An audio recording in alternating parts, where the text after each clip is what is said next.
Ladies and gentlemen, welcome to another edition of the Positively Pat Sims Show. I am your host, Positively Pat Sims, and I am super excited to be here with you today because this is our SummerSlam preview show. And we are live on WANT Radio and right here on YouTube. And WWE SummerSlam is coming to you from US Bank Stadium in Minneapolis, Minnesota for 2 huge nights.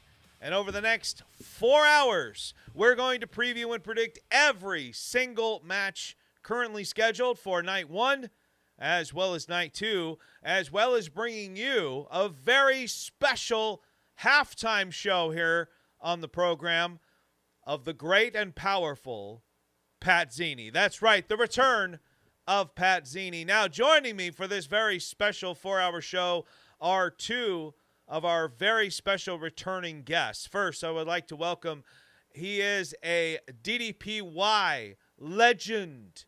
He is a DDPY instructor. He is, everything's DDPY with this guy. Ladies and gentlemen, I give you the one and only George Fenmore. We are live. Hello, everybody. Welcome. I'm so excited for today for SummerSlam. And we got that, like a couple more hours, right? It starts. So we got to get this preview show up and running. Let's do it. All right. And also joining us, he is becoming more frequent a guest, especially when we do newer stuff. When we go back to old school stuff, he becomes a spectator, ladies and gentlemen. But he is a very dear, close personal friend. He is currently training to be a professional wrestler himself. Ladies and gentlemen, I give to you the one and only Christopher Hall. Welcome, Chris. Hello, hello. Thank you so much for having me. I'm excited for SummerSlam also. I'm also coming for George's title as largest DDPY mark. So at some point, I'm gonna take the title from him. Good luck. Yeah, them's fighting words to George.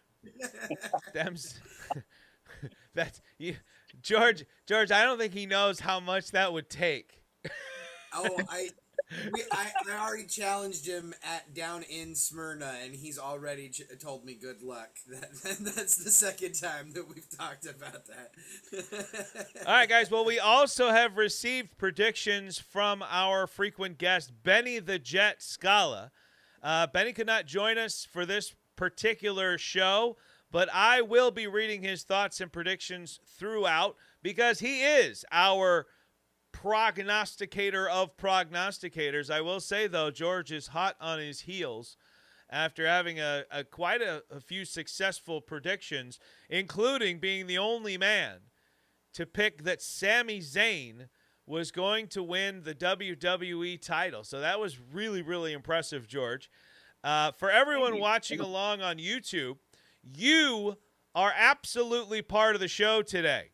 We will place a prediction poll in the live chat for every match, and I want you to vote for the superstar or team that you believe is going to win. And we will reveal your results before moving on to the next match. And I will be keeping track of everyone's predictions right here on this sheet, including you guys, the live chat. So that's going to be very, very exciting. And also, just make sure you get on there. Tell us your thoughts. Tell us you're here. Say hello. We'd love to hear from you. WWE has officially announced which matches will take place on each night. The exact running order has not been officially announced. So I've just arranged the matches in the order that I believe gives each night what I think is a good flow. So we're going to start with night 1. And I'm going to get the first poll up and running right now.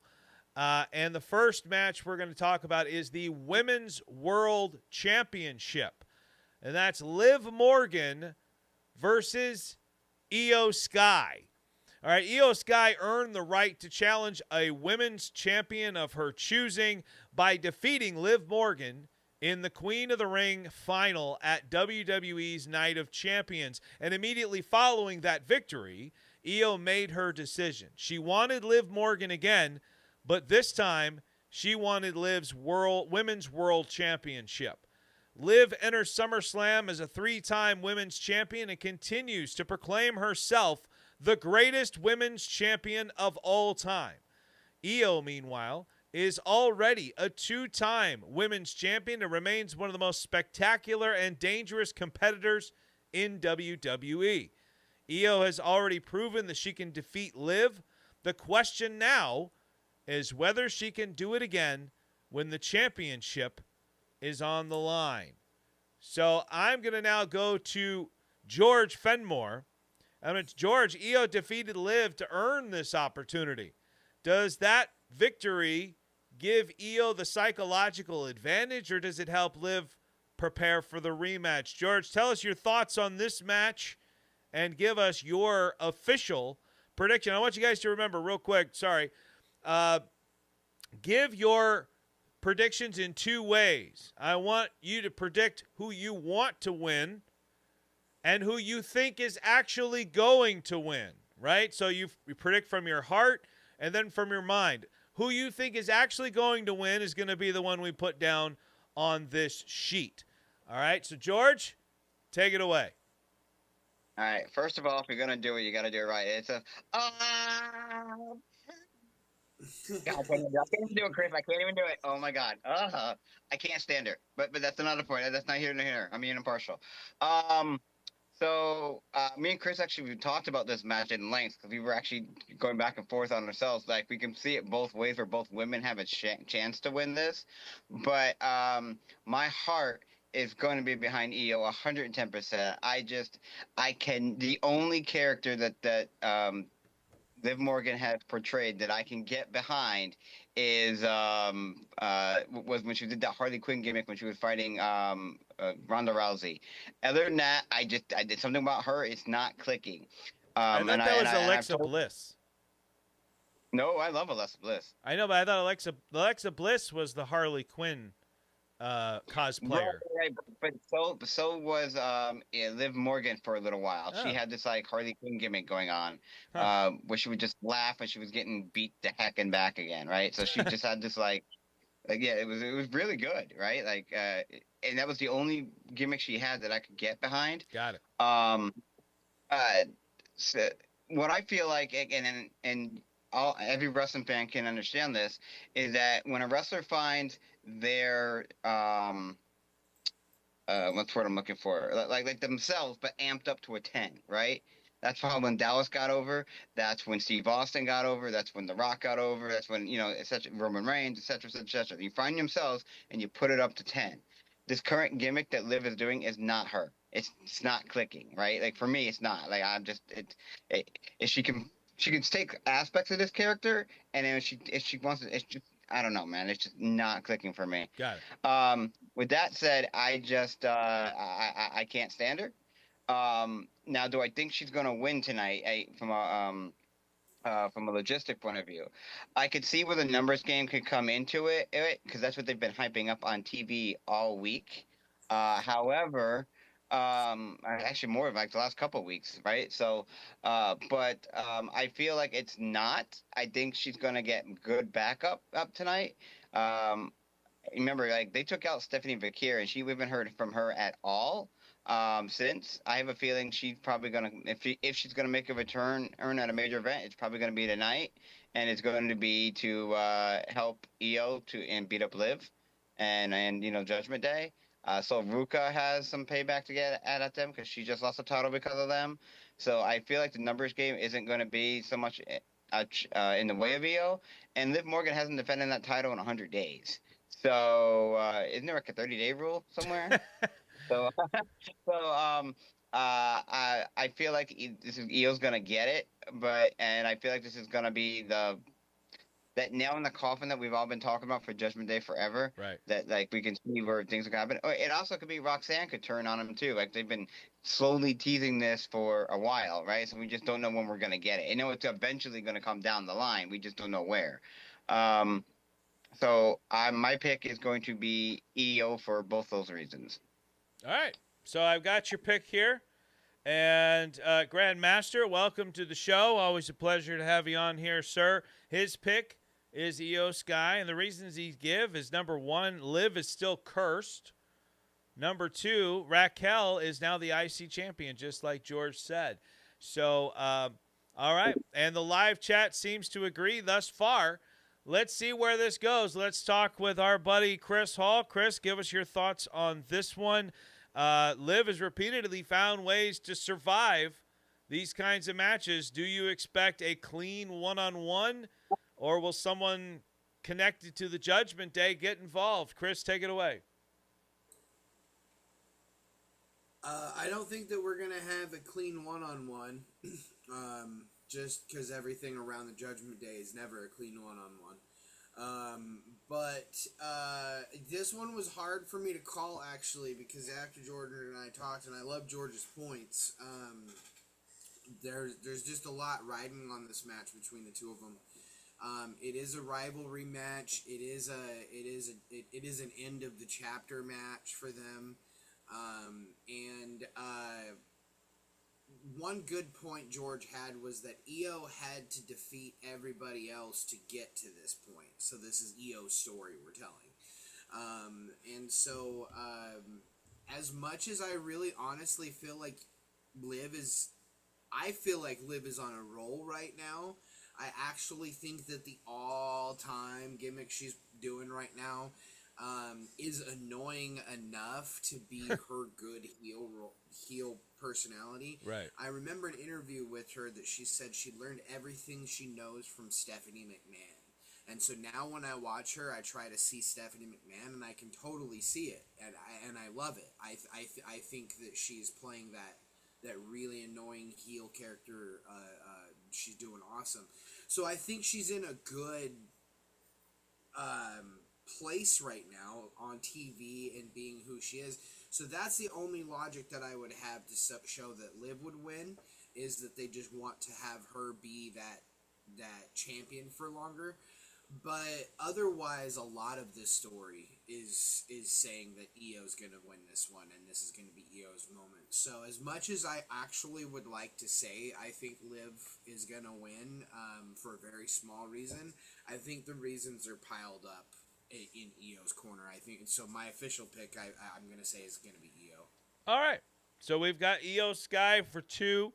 Well, let's get to the one and only Benny Scala's picks here. And he says, I can't see Liv losing her championship at this point, when she really hasn't had a chance to defend it. A part of me thinks she might lose it, leading to friction within Judgment Day, as Raquel has the IC title and Liv doesn't. But Liv has the movie coming up, and she's everywhere representing WWE. So Benny's official pick is Liv Morgan. So there's the pick from Benny the Jet. So we got our first Liv. I mean, in the live chat, we've got some Livs here. We've got Grandmaster says they've been teasing Damage Control reforming with Io, Bailey, and question mark.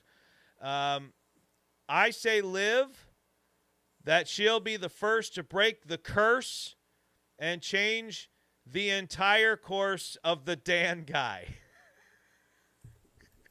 The Dan guy. Instead of the everything being something Hausen, my wife calls him the Dan guy. I like that. Eric Porter also agreeing that Liv wins. I'm going to say on this one, I actually agree. I just don't. I don't know. I think it's Liv too. And it's weird because I don't know why. I don't have a concrete thought as to why I'm picking Liv. I think I'm just going that way. I have some controversial thoughts about Io anyway. Not bad. Like, we're not talking about really bad thoughts. I just mean, like, I don't think Liv is. It's kind of okay. Let me put it. It's kind of like when WWE calls John Cena the GOAT. They say it every time he comes out, and I'm like, no. I'm over it. I don't. WWE should not be calling John Cena the GOAT. They get so amped up and grave about Io Sky, and I get she's good, but I don't think she's great. And I don't know. So maybe I have a little bit of Io fatigue in a sense. But I am going. Do you trust Trash Can? What's that? But do you trust Trash Can? No. Do you not remember that last Survivor Series? Oh yeah. When she put the pin on, hit the moonsault, and people were like, "You couldn't see. How did you feel about it?" She goes, "I trust Trash Can." Yeah. Which we're gonna, that's coming up in November, so we will see it again, most likely. However, if she's in a movie, she might need to be off TV for a bit. I thought, didn't she already film it? Or is she leaving to film the movie? I think she's leaving to film it, but don't quote me on that. Yeah. I mean, it all depends on how long the filming, like what kind of part she plays, And, but yeah, we'll see. Well, the live chat has spoken as well. We're going to end that. 71% has voted for Io Sky. So the live chat's majority. In there. What's See that? how you spelled Morgan in the extra chat? It's Love Morgan. What? No. Why does that keep happening? I know how to type. When I get on the show, I forget. Maybe that's why people didn't vote, because they're like, "Oh, I'm not voting for Love Morgan." Clearly. And it's not. Oh, I dropped my pen. And that's not autocorrect either. Like, are the I and O that close together? Yep. Yeah, they're right next to each other. Yep. I'm blaming Apple. I'm blaming the keyboard. Oh, I thought you were gonna blame your big fingers. You could be like, no, my fingers. There ain't nothing wrong with these fingers. All right, let's keep moving, and let's get to the next match here that I have chosen, and that is the 6-man tag team match: LA Knight, Solo Sikoa, and Royce Keys versus Jacob Fatu and the Usos. This match is built around fractured friendships, family loyalty, and several men who no longer trust one another. At WrestleMania 42, LA Knight and the Usos fought on the same side and earned a victory. That alliance did not last. Jimmy and Jey Uso eventually realigned with Roman Reigns as the Bloodline once again became a major force in WWE. Jacob Fatu joined the Bloodline after losing Tribal Combat to Roman Reigns. Fatu and the Usos were then instructed to bring Solo Sikoa back into the family, but Solo repeatedly refused. Royce Keys grew up alongside Solo, Jimmy, and Jey in the Bay Area, but the Bloodline has rejected him and argued that he is not truly part of the family. After a match between Keys and Jey Uso ended without a winner, LA Knight issued the challenge for this 6-man showdown. Knight, Solo, and Keys have a common enemy, but they also have serious personal differences. Across the ring, the Bloodline may be united, but that unity has been created through pressure, resentment, and Roman Reigns' control. So who wins this 6-man tag team match? Chris, we're going to start with you this time. Is this match primarily designed to give the Bloodline another major victory, or could this be the start of Solo Sikoa and Royce Keys becoming a team? What do you think? Give us your thoughts on this one. Where do you see it going? Predict from your heart and your mind. Take it away, Chris Hall. Oh, man, you don't want me to predict this one from my heart. Uh-oh. But from my mind, I'll be as objective as I can be with this match. From my mind, I think that this is a really good opportunity to pop a face Solo, to let us know who Royce Keys is, and to let LA Knight have a win and have a moment after a long year a lot of struggle. So I think the bigger picture is in Royce Keys, LA Knight, and Solo winning. But the reason why I said you don't want me to predict this from my heart is because this match to me makes zero sense, and it's a filler, and WWE threw it in, and we get it now, and it's not the match we wanted, but it's the match we're getting. So the reason I say that is because it's a weird timing for a face flop with Solo. I'm okay with it. I like Solo Sikoa, and I think that he could do more if they push him harder. I just think it's a weird time for him to just all of a sudden be a good guy for almost no reason. And then everyone wants Jacob to be face, and they have him in a weird heel angle with a weird heel bloodline right now. And then LA Knight needs to be nowhere near tag matches right now. Nowhere near him. The 6-man tag match has absolutely nothing to do with LA Knight, and he needs to get. I just don't like him being booked in it. And then same thing with Royce Keys. This makes me feel like, who is Royce Keys and why is he even here? And that sucks for me. That sucks for Royce Keys because again, this 6-man tag match makes it too busy and makes the waters too muddy. So I think the whole match is something that I'm not excited for. But like I said, if I had to pick a winner, I think the baby faces are going to win. So you think Team LA Knight? Mm-hmm. All right. George, which team has the great... What's that? I was going to say, this is where I have a disagreement with Chris on. I feel that the Bloodline is going to win this, and I actually want them to win from my heart, and because I think they're going to win. And these are my reasonings for it. One, Jacob really can't afford to take a loss right now because they're trying to build him as this unstoppable monster. Two, like Chris said, Solo just recently turned face, and it's only for this storyline. I don't think it's going to stick. In fact, I do see him back in the Bloodline at some point. I just don't know when. And again, with Jacob and everything, and again, LA Knight doesn't really trust Solo or anyone else. I feel like that's going to come into be a part into this as well. The Usos have not had a win in a hot minute. They actually need some kind of momentum. So, and again, they're trying to build the Bloodline back up. Well, in order to build it back up, they have to get some W's. So all that said, and again, with Jacob not being able to take a loss, and they're trying to eventually hype up Jacob and Rollins down the line because they already hinted at that on a couple of Raws ago. I would say it's got to be Bloodline here. All right. So George's pick is the Bloodline, and Chris's pick is Team Knight. I don't know what to call it, so I'm just calling it Team LA Knight. But let's check in with the Jet, and he says, I was hoping that Solo and LA Knight would get much-needed W's, but I think this match will show the strength of the Bloodline. A possible appearance of Zilla Fatu to help the Bloodline? Question.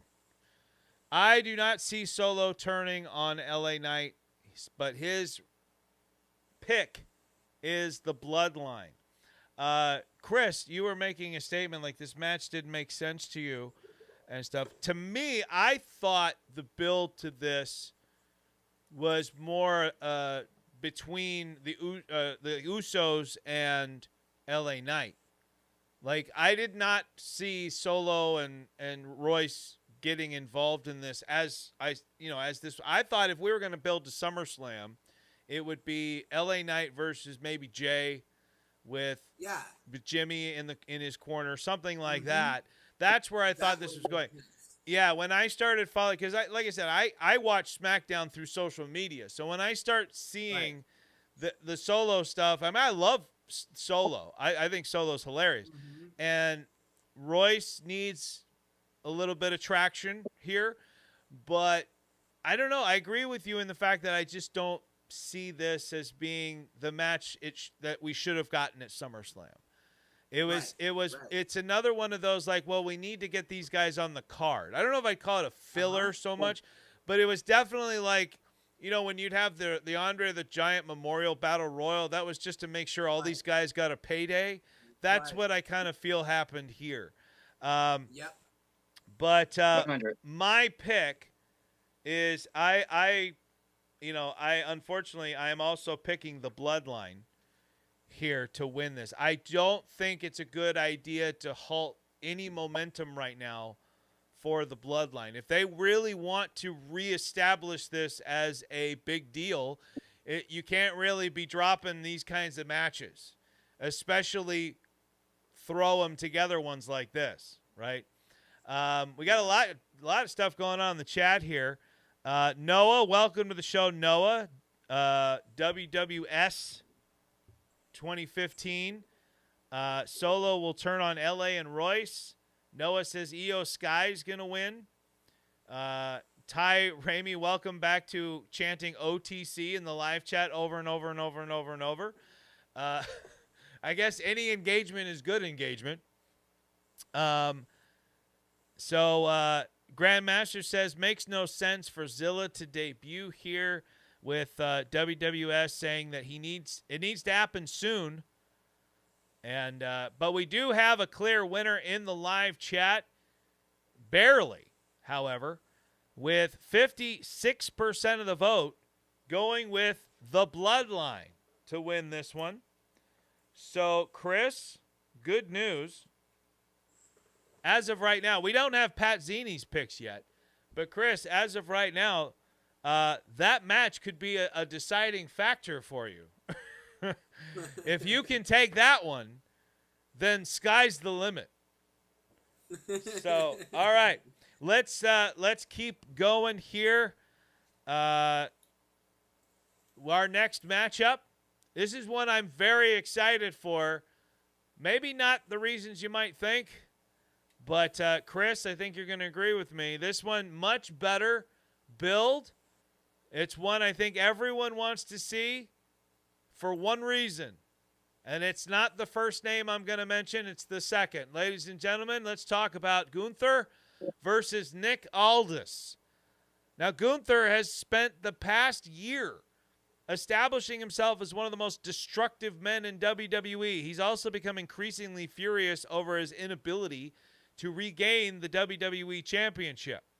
Nick Aldis became directly involved when he prevented Gunther from interfering in a championship match at Saturday night's main event in Madison Square Garden.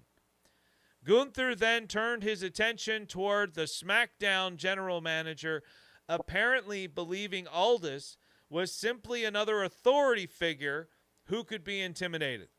But Nick Aldis is a former world champion with more than 2 decades of experience, and Gunther's actions have now pushed Aldis out of the office and back into competition. On the final SmackDown before SummerSlam, Gunther attacked both Finn Balor and Sami Zayn, and Aldis rushed to the ring, fought Gunther, and briefly trapped him in the cloverleaf before officials intervened. Gunther eventually broke free and dropped Aldis with a boot. Now, Aldis today will not have security separating them. He will have to prove that he can still compete against one of WWE's most dominant performers. So let me first read to you what George has to say, then I'll get the live chat poll up and running. You mean Benny? Benny, sorry. I do that all the time. I call Benny Doc. I call Doc Benny. I call you. I'm turning into my mother, who can't remember names. All right, Gunther has to win this one, according to Benny. Although Aldis is a former NWA champion and a phenomenal talent, losing to someone who hasn't stepped foot in the ring in several years would do further damage to Gunther's standing. Aldis, which is already rocky. I do see a return here, costing Aldis the match, possibly Drew McIntyre. This way, Aldis doesn't lose clean and can continue as a wrestler. So the pick for Benny is Gunther to win this one. Now, as I get this up in the live chat, George, let's go to you. Is Nick Aldis being presented as legitimate threat, or is this match ultimately designed to restore Gunther's dominance? Give us your thoughts on this story, this build. What do you think about Nick Aldis? What do you think about Gunther? And what's your pick? So for me, I'm 100% behind Nick Aldis. I don't know if anyone watched Nick Aldis's podcast with Chris Van Vliet. It's about 90 minutes or so. It was very, very, very good. You guys really should check it out if you want to. But it goes into a lot more behind the scenes stuff on this. But I'm 100% behind Nick the entire way. He never retired as a professional wrestler. This was just all they offered him, so he took it when he could get it. Like, he's been wanting to get the itch on this for a very long time. And there's so much. If you know the backstory here, outside of WWE, you know they've been trying to hype up this particular match for when Nick was NWA World Champion for, was it 1,000 something days? They were trying to hype this up and trying to get this match off the ground. Never could get it, but there's some background with that.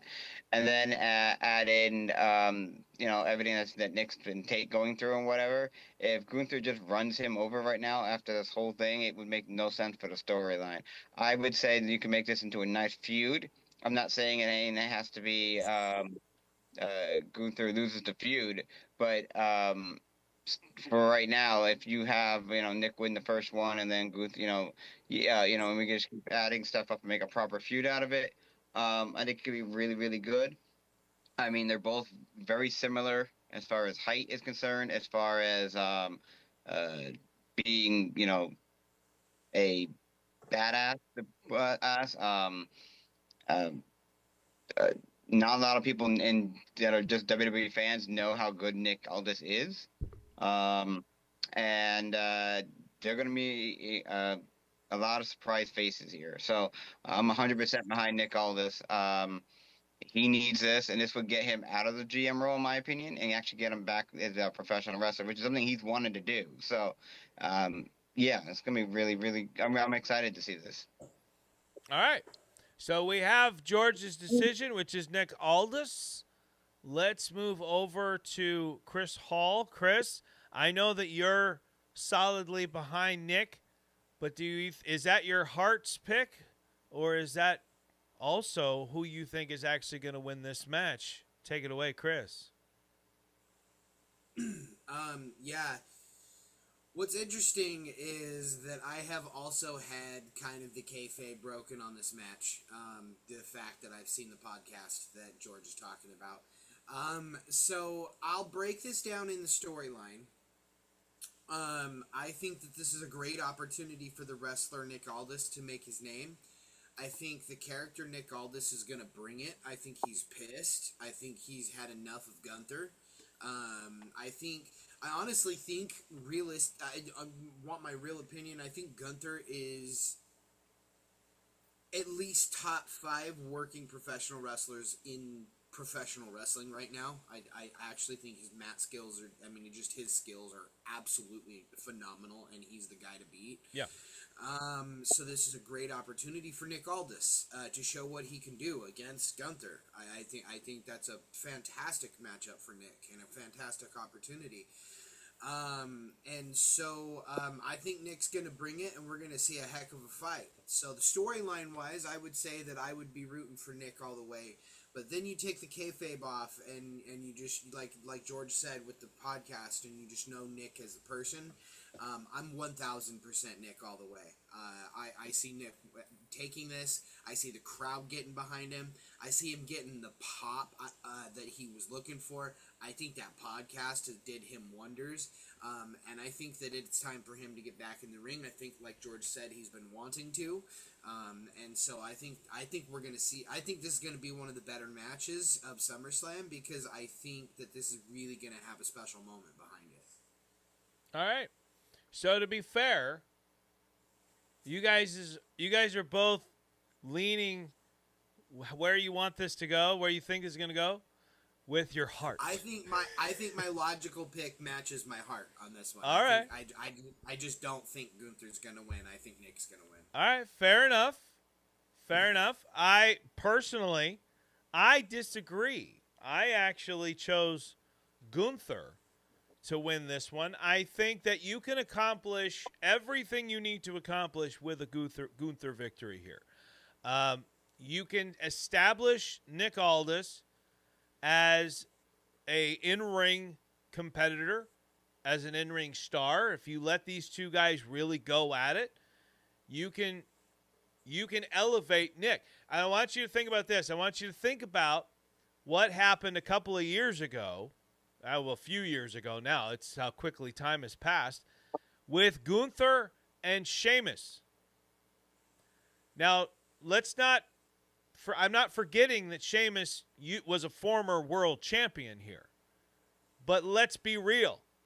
His brawler gimmick at the time was mid-card at best. He was not headlining pay-per-views. He wasn't the main attraction. His matches were okay. But once he embraced that style with Gunther, it elevated Sheamus. And I don't think Sheamus to this day ever beat Gunther. I don't recall Sheamus clean at least, getting a pinfall win over Gunther. Now, I could be wrong.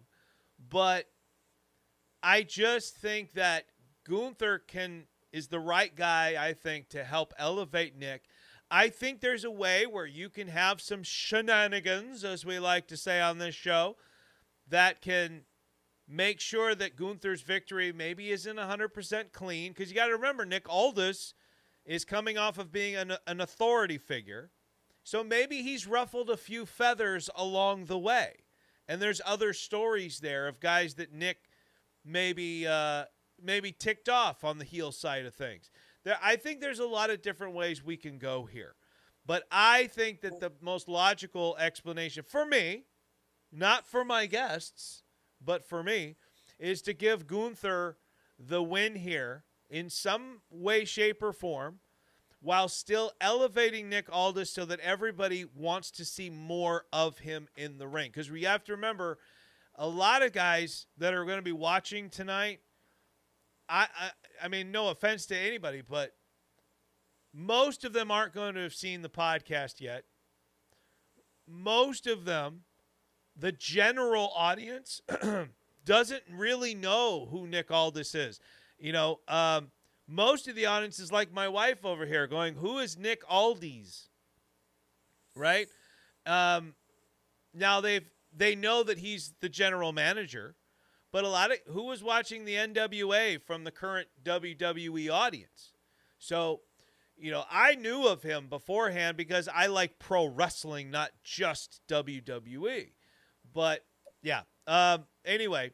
So he does discuss this a little bit, and he goes on the fact that this is his in-ring debut for WWE, right? SmackDown debut, and there's only been like a handful of other people who have done that, and so that's another thing too, right? It's his in-ring debut, right? So, but he's an established character already, yeah. So to be able to take it and show like I can still go, I just chose not to, and then you pushed me beyond that limit as a man, right? So, I like the story. I really liked the build. I thought it was real. I thought it was good. I thought they could have actually pulled the trigger earlier, and I'm so glad they didn't. I'm glad they let this play out to SummerSlam, because I thought, oh crap, they're going to shove this on Saturday night's main event, aren't they? And then we got past that, and I was like, oh thank God, like we're going to SummerSlam. So all right, well let's see what happens in the live chat here. We've got Benny's pick, we've got Chris, we've got George, we've got me, and it looks like the live chat definitely is leaning away from positively Pat Sims and siding with George and Chris. So the live chat has chosen Nick Aldis as your winner here. Now I know, guys, if you didn't pick Nick, you're probably thinking like, wait a minute. No, but it's majority rules in the live chat, guys. Sorry. But let me just say this about SummerSlam. There's a lot. I mean, I'm here. The IWC is as annoying as ever right now. You've got all the tribalism that always happens and so forth, but there's been a lot of complaints about SummerSlam. Now, I don't think that they're all that founded. I'm very much looking forward to tonight and tomorrow. I think they look like great SummerSlams. If you look on paper anyway, I mean, they don't look any worse than SummerSlams I grew up watching, which were probably 60% filler matches that didn't even have a story. When I was growing up in the 80s and stuff, like WrestleManias, a lot of WrestleMania matches didn't have stories back in the day. And, what did the Model and Coco Beware do before their match at WrestleMania 6? I'll tell you, not much. So, all right. But let me just say this. Just after 3 matches, right, we've got a lot of variety here. This is not just a simple, like, okay, there's the winner there, there's the winner there, there's the winner there. Liv and Io both got several votes in the live chat. We all picked different people. The Bloodline and LA Knight, everybody was picking different. This match, everybody picking different. We got 2 Gunthers. We've got 3 Nicks. I mean, this is anybody's ball game here. And that's when you've got that going on, even if the storylines I get, sometimes they're a little less than. They're that way in every promotion from time to time. But the idea that we're struggling to come to a consensus on any of these things, I think is a great sign for SummerSlam. And it's a great sign for this show, because I hope this continues. I hope we don't all agree on everything going forward. I like this. So let's take a quick moment here, though, because another thing I really like to do is just shamelessly self-promote. If there's anything Dallas taught me, it's to shamelessly self-promote at every turn. And I just want to remind you guys, while I have a decent-sized audience here, to head on over to any of your major streaming platforms and stream Catching Stars. That is my first original album. I would greatly appreciate it, guys. And also, you really want to help us out, just head on over to iTunes or Amazon, and you can purchase the album. Because I'll tell you guys, whatever we make here, it's not like I make a ton of money and I go out and I'm spending lavishly. No, the money we make here goes right back into this show and trying to develop new ways of bringing you the Positively Pat Sim shows, like At the Movies, Warriors Unleashed, and this show right here. So help us out and check out Catching Stars on Apple Music, Spotify, any of those streaming platforms. It's there, and I'm very proud of it. All right, let's keep moving, ladies and gentlemen. We're going to go to our next match here on the list. It's the one that you want to talk about a match I could care less about. I could not care any less than I do about this match. Maybe I'm wrong, but I had to find a way to make it interesting for myself when I read this description of it. So let's see how I do. I'm, of course, talking about the 6-woman tag team match. Nikki and Brie Bella returned to WWE with the goal of capturing the WWE Women's Tag Team Championship. After Nikki suffered an injury, Paige returned and joined Brie. Paige and Brie went on to capture the championships at WrestleMania 42. And Fatal Influence then arrived from NXT, determined to take over SmackDown. At Saturday night's main event, Fallon Henley and Laney Reed defeated Paige and Brie for the Women's Tag Team Championship after interference from Jacy Jayne.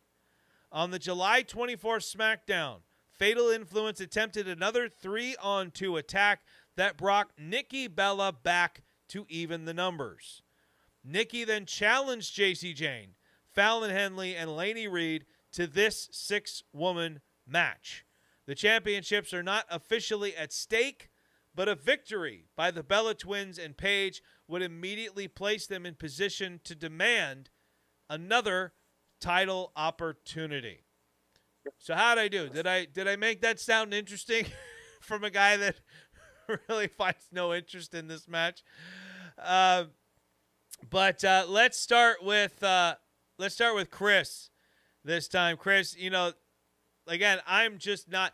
Chris, here's your job right now. I have a challenge for you. Are you ready, Chris? Let's get you on screen. Chris, you ready? Yeah. All right. I'm ready. Accept this challenge. Make me care about this match. Okay. And who wins. Okay. You got it? Yeah. All right. Take it away. Let's see how you do. Well, I'll say this. One thing that I think could potentially happen in this match that might make you care about the storyline and what happens a little bit more is because otherwise on paper I'm with you. First off, Paige has no reason to be in this match. The Bellas are stale, and Fatal Attraction could be an awesome faction. Influence. JC Jane could be a headliner someday, but this is a weird way to present them.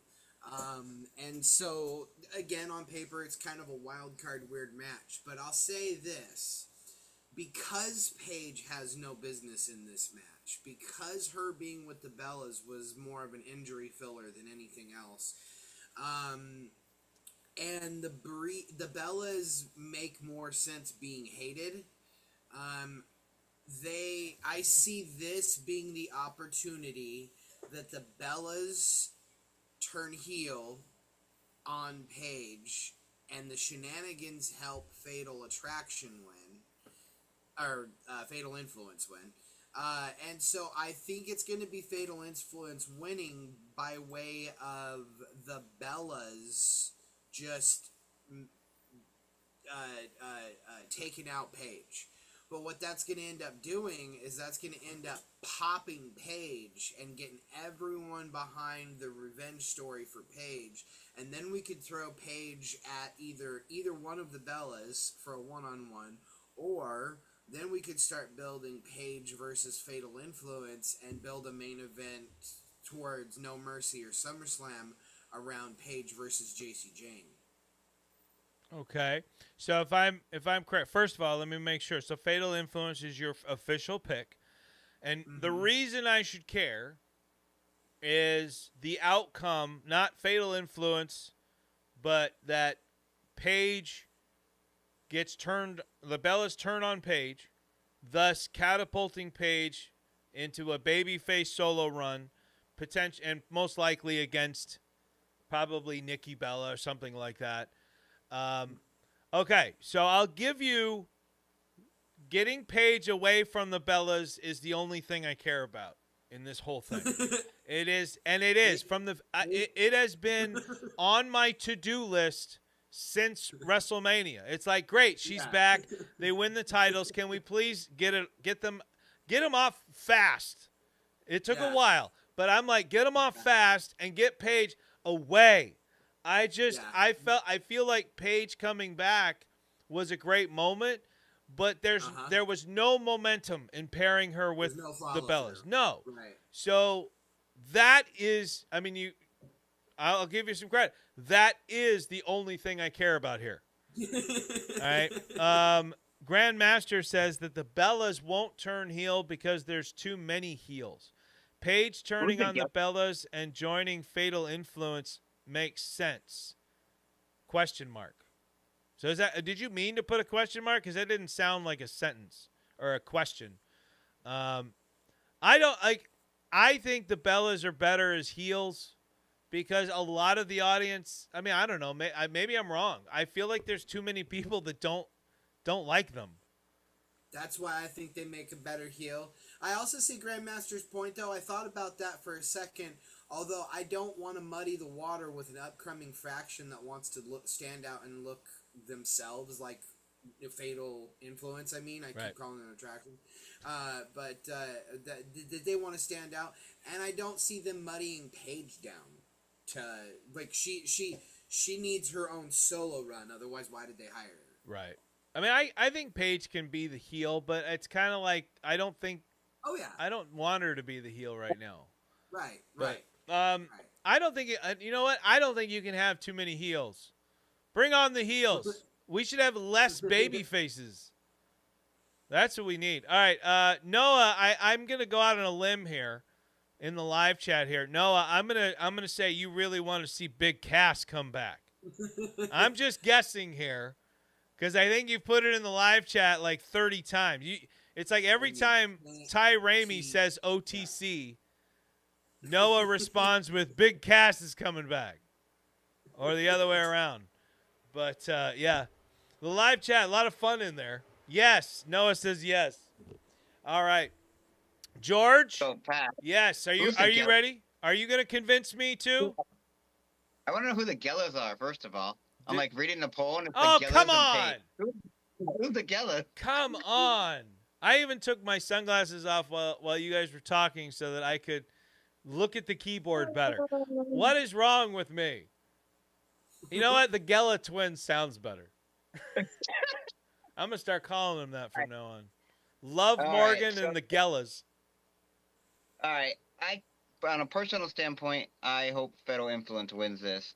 I really, really, really have always and cannot stand Brie and Nikki Bella. I just the only time I could get behind any of them was Brie, and that was only when her husband was in the wrestling thing, and they kind of put them together. Other than that, like I just can't get behind the Bella twins. It's something about them just never has clicked with me. With that said. I'm actually disagreeing with Chris, and these are my reasonings. I think the Bellas and Paige are going to win this one because it's not going to hurt Fatal Influence. You just have Nikki coming back off an injury, so they need to get a big win here. The Paige and Brie lost because of the numbers game, and they lost the titles. And I don't think this feud is over yet. And I wish it was. Believe me, I wish it was. But I don't think it's over yet. I think they want to have another title match coming into it where Nikki and Brie get it, and they have Paige in their corner as the making sure that there's not a 3-on-2 event going on, but they have to build to that. But I do see what you guys are saying, and I do see it coming down the line. I just don't think it's yet. I think that's maybe Survivor Series or Rumble or something leading into Mania. Because then you're gonna get. I feel like you're gonna get a Paige versus Nikki, for example, or Paige versus Brie or something like that. You're going to get on a big card. I just don't think it's yet. I think Fatal Influence, because they're the champions, they can afford to take a loss in a 3-on-3.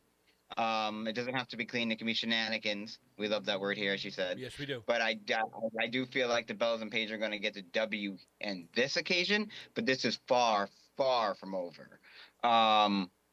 This is just a step in because again, they're former champions, so they get a rematch at some point anyway, right? So even if they lose tonight, they get a rematch. Right. So it's this Fatal Influence and the Bellas and Paige aren't over yet. Again, I wish it was. On a personal standpoint, I completely agree with everything you guys said, 100%. I totally am with you. But just what I think is going to happen is I think the Bellas and are going to get a some kind of win over Fatal Influence, but this is again, and it's not over yet. This way, they're going to continue the feud, and I think eventually you're going to get it where the Bellas themselves get the tag titles, and that way Paige is slowly, that third wheel, and it's going to cause drama. Either the Bellas turn heel or Paige turn heel. Eventually, it's going to happen, and they're going to split. But I don't think it's yet. I think it's too soon. And as far as everyone typing OTC and Big Cass coming back, guys, we got it. We get you. We're on the same page. It won't stop. Just a heads up. Just a heads up. That is Ty Ramey's deal. And we know this. We love you, Ty. Keep OTC in it. Everyone throw it up. I mean, I'm a big OTC fan you got here, but acknowledge. Okay. Acknowledge the OTC. I'm standing up for you, Ty. I got you. I got you, bro. All I'm saying is I want to hear his point of view on the other matches on the card. That would be okay. OTC. That I agree with. So here's what you need to do, Ty. Type OTC, then write your thoughts, and then write OTC again. That way you get your OTC in, but we get to hear what you think. How's that? Too. I just want to hear his thoughts on the rest of the card. Right. I want to hear his thoughts about the Bloodline versus Knight and Solo and Boy Skis. Like that's part of the Bloodline. Let's hear it, bro. I agree. And Noah, look at Noah. See Noah, that's good. He booed the OTC. He says, It's "Boo something different. OTC." Either that or he's a ghost. Thank you, Chris. Thank you, Chris, for that that laugh. I appreciate that. All right, well let's. Don't I've go been down. looking. I have not read these in advance, by the way, from Benny.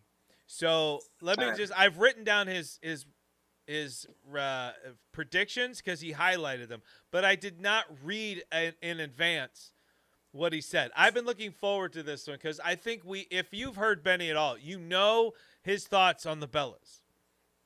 So I'm looking forward to reading this. So let's see what he says.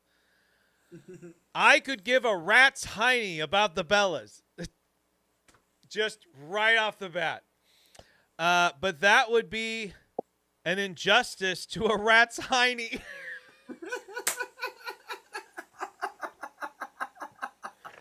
Oh, thank you, Benny.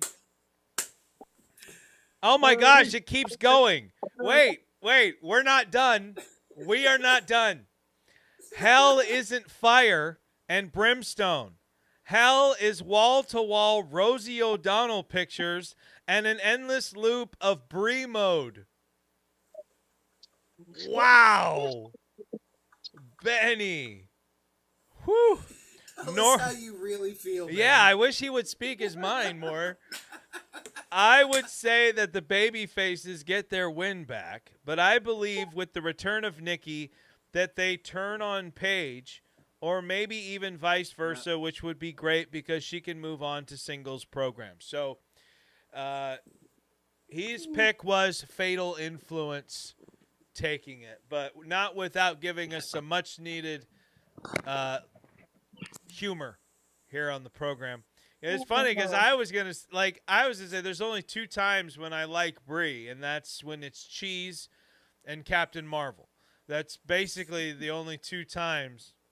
Yeah, Chris looked up. Did you have to think about that one? Huh? You looked up when I said that. Did you have to think about it, or did you hear something? Oh, where my phone and the camera is sometimes, where my eyes go, doesn't always mean something. I was thinking, are you trying to think of what Brie I'm talking about? No. All right. Or yeah, man. I liked her in Kong Skull Island too. I'm talking about Brie Larson for those of you that don't know. Brie cheese is gross. Well, thank you. But is it grosser than Brie mode? That's the questions. All right, so Bellas, we don't hate you or nothing. We just don't care. All right, let's keep moving. The live chat. This is your last chance. I'm gonna hit end poll in 10 seconds because right now the Gellas and Paige are in the lead with 56% of the vote. I'm giving you a moment. Someone? No? All right. Well, we're going to end that poll. So it looks like the live chat is siding with the Gellas. So let me write that down so I can keep track as we watch SummerSlam. All right. And before we move on to the next match that I'm really, really looking forward to, whoever voted Gellas, leave. You're banned from the live chat. That would be your husband. Wait, no, I didn't.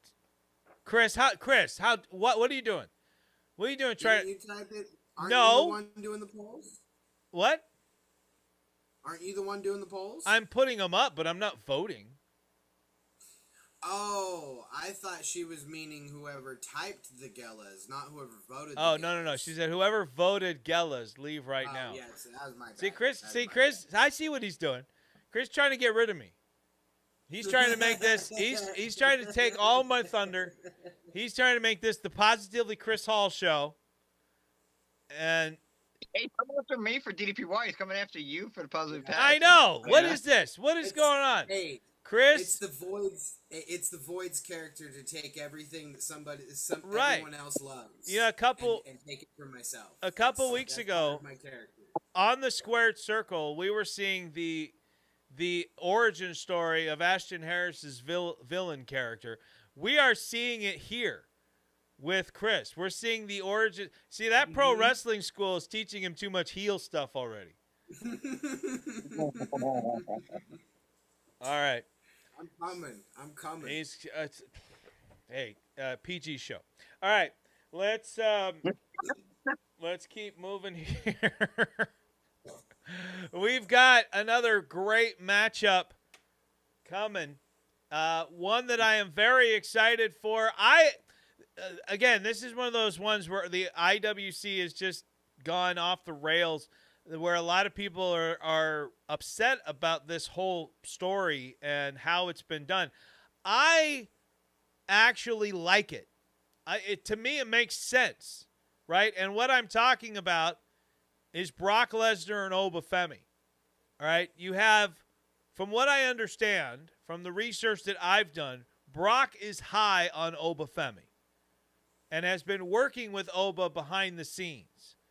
And so that tells me that Brock is setting this up to be Oba's time to shine.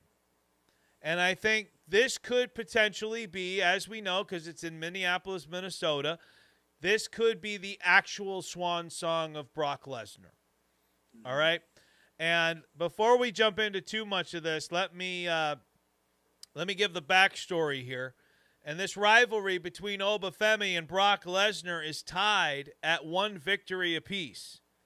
And their third battle will take place inside the Hell in a Cell. Oba defeated Brock at WrestleMania 42.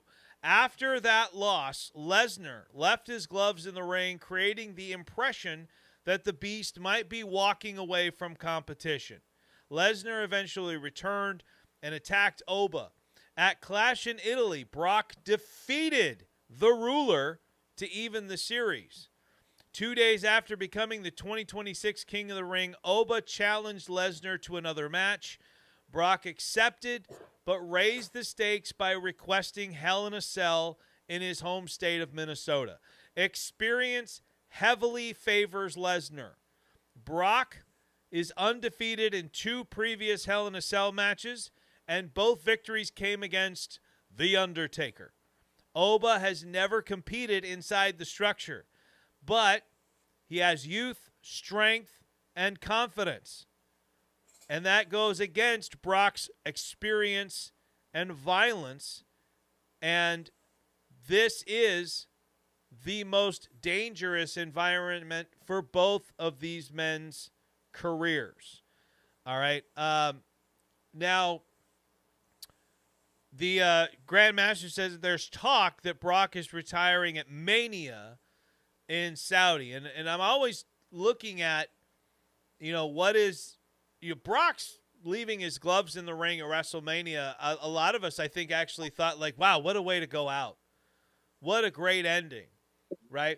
I would like to know, before we get in too much into this matchup, though, guys. So, Chris, I'll start with you since you're on the screen. What could possibly be a better ending for Brock at Mania? If you go the time-honored tradition way of going out on your back by putting the next generation over, what could possibly be a better ending than ending it tonight against Oba, elevating Oba in a Hell in a Cell? What could it be? Tell me, what do you think, Chris? I agree with you. I mean, I haven't heard the talk that Grandmaster is talking about. I personally think that would be a really stupid business decision. I don't see any reason why Brock needs to be a part of Mania in Saudi, since his career is over.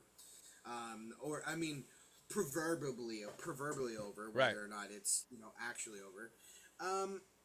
But I agree. This match, you can feel this match was either orchestrated by both Brock and by Paul.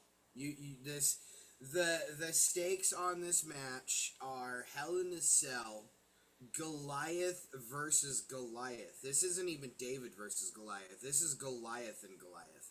This is 2 of the biggest and probably most physical specimens that WWE has pushed through WWE in decades, if ever. And it's in a Hell in a Cell. It's in Brock's home city of Minneapolis. It's after Brock announced his, what would have been his retirement at Wrestle. That's the weirdest part of this, is just him taking his gloves off at Mania. If he hadn't done that, this whole thing would be barnbuster. But I think it's going to be barnbuster anyway. I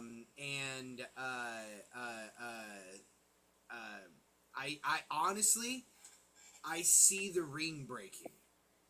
I see something happening in a Hell in a Cell between these two that is just gonna pop the night. The whole building's gonna blow up with this match. So I see Oba winning. I see Brock putting Oba over. I see them making Oba look like $1 billion. And I think it's going to be an explosive match. I think we're going to see both of them at their peak physical performance, just giving us the match we all know that they can give us. I think they've been carefully choreographing this one. I think we're in for a show with this match. All right. I will say I don't think the ring breaking is on the cards, only because. And here, I'll say why. Unless this is the main event, which I don't think it is. I don't think you break the ring and then just fix it really quick before the next match, because it kind of takes away the impact. Like, you want to go off the air with a broken ring. That's, Well, and maybe not specifically a breaking of the ring, but like somebody's going through the cage or something. Like, right. No, I get you. Like, yeah. Like they're going to be destructive. Yeah. No, I get what you're saying. There's 2 bowls in a china shop. I want to address the, Grandmaster saying backstage reports. I also haven't heard these and the weird part is, like, I'm online a lot for what we do here. I'm online to try for stuff for At the Movies. I'm online mostly for information for Warriors, and then I'm online, and that's why I hear the internet wrestling community so much, because you get a lot of crap from X, right? But you look up this. I have not heard anything backstage that Brock is going to drag this out till Mania. And I want to give one reason, George, we'll get to you in just a moment. I want to give one reason why I don't like that. There's very few times when you have a last match at WrestleMania where it's their last match, right? And I get excited about it, right? And I want to bring up 2 that are opposites here. The only one I liked was Ric Flair, right? Ric Flair, who ruined that moment, by the way, afterwards. But the Shawn Michaels Ric Flair thing was poetry, and it was beautiful, and it was such a great moment. There was a lot of emotion there. You can't recreate that with Brock. It's not like you're going to have Roman Reigns standing across from Brock at WrestleMania, and before he hits the spear, he goes, "I love you, I'm sorry," and then spears Brock. Like that, and everyone's crying. That's not going to happen. I think it makes a little bit more sense for Brock to retire tonight. For SummerSlam, I'll take the idea that might be expected. For WrestleMania, I don't like that. I don't like the idea that we know they're going out at WrestleMania. And I'll bring up the opposite of that, which is Kurt Angle. Right? Kurt Angle went out at WrestleMania, and it was against Baron Corbin, who's on SummerSlam's card, by the way. But we all hated that. No, I don't know anybody that thought that was a good idea. I don't know anybody that thought that was a good matchup, that was worthy of Kurt Angle's last match. And you want to get Baron Corbin over, great. But I didn't. That was not good for me. I will agree. Eric Porter, you just go ahead and slap me in the face now, because you're right. HBK's last match was great. The HBK Undertaker 2, that's great. But here's the deal. There was no guarantee that was Shawn Michaels' last match going into it. And that's why I think it's a little bit different here. As a big of an Undertaker fan as I was, I thought, oh, crap, there goes the streak. Right? You got Taker, Shawn 1 at 25. which to me is the greatest WrestleMania match I'd ever seen. And then the next year they're bringing it back. And did I really think Taker was going to go 2-0 and end Shawn Michaels' career? No.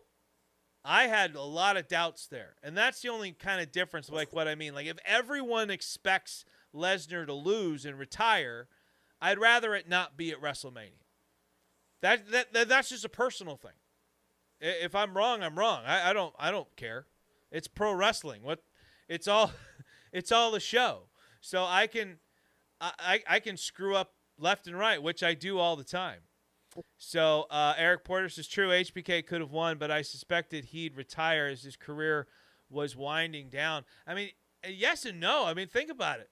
Do you remember HBK at WrestleMania 26? Was he really slowing down all that much? Like, dude, that guy could still go more than the majority of the roster at that time. I mean, think about WrestleMania 26, and there's some high spots on that roster, but 26 was not a great Mania. Your highlight there was legitimately your main event. And a lot of people, again, I've said this before, you have a great main event, people will forgive a lackluster WrestleMania. So, but 26 from beginning to end, not great. The end carries it. So, but anyway, all right. There's my little going off topic thing here. All right, George, Obafemi and Brock Lesnar. Is tonight the end of the line for Brock? Or, as we're hearing in the live chat, is he going to continue on to Mania? Who takes this one? Your thoughts? All right, so I've heard what Grandmaster was talking about, and I actually sent both you, Chris, and Pat a link to it, so you can look it over yourself. Cool. Yes, so you guys can look it over. I did that when you were doing your spiel. But I'm 100% behind Oba, 150%. Oba's going to be this. One thing that you didn't go over in the recap is during the rematch, in order for Brock to get that W, he had to attack him from behind before the bell started and hit him with 7 F5s. Right. Yeah, I was going to get to that.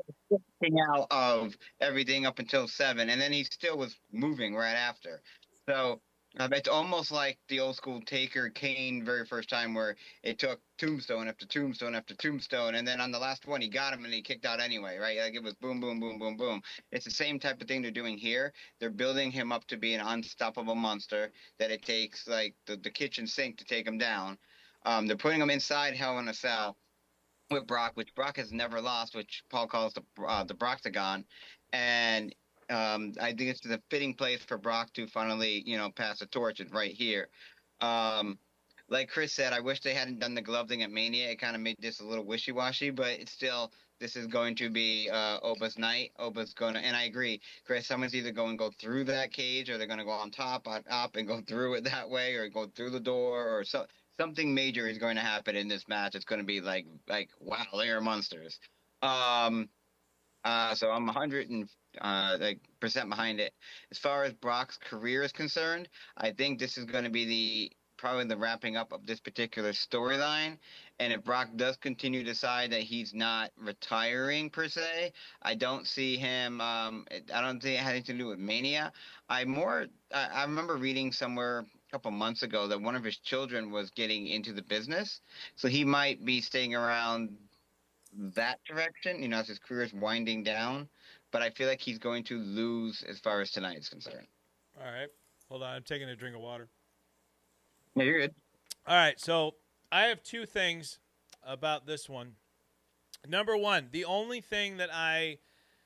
part of this storytelling I'm not a big fan of is whenever you have a character who wins a title opportunity and then passes up that title opportunity for a grudge match. I just don't like that. I always feel like the title should always be your main goal. Being champion should always be your main goal. I get that this is a very intense rivalry. All right, I get that. But Oba addressed it. What's that? Oba Oba addressed it on Raw. He said if I had gone for the title I was going for, Brock would have just interfered and cost me the title. So he's Right. not giving up the title shot. He's just postponing it. He's already talked to officials. He still has the shot whenever he wants it, so he can cash it in, kind of like Money in the Bank, Oh. whenever he sees fit. Oh, so he does still have it. He's He just still putting has it off for right now. right. Okay. All right. Well, then that makes more sense. So I missed that part. So thank you very much, George, for correcting me on that. I did not realize he still had that. I thought he gave it up so that he could go after Brock at SummerSlam. So with that being said, I'm going to rescind my my issue with that part of the story. In terms of the story, the link you sent.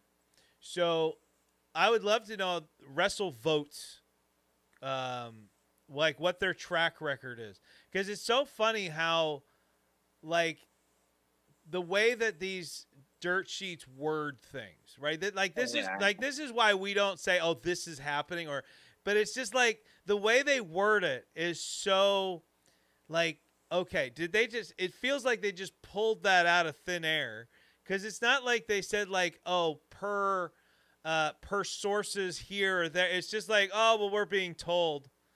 Like, by who? And I agree. I had seen it. Yeah.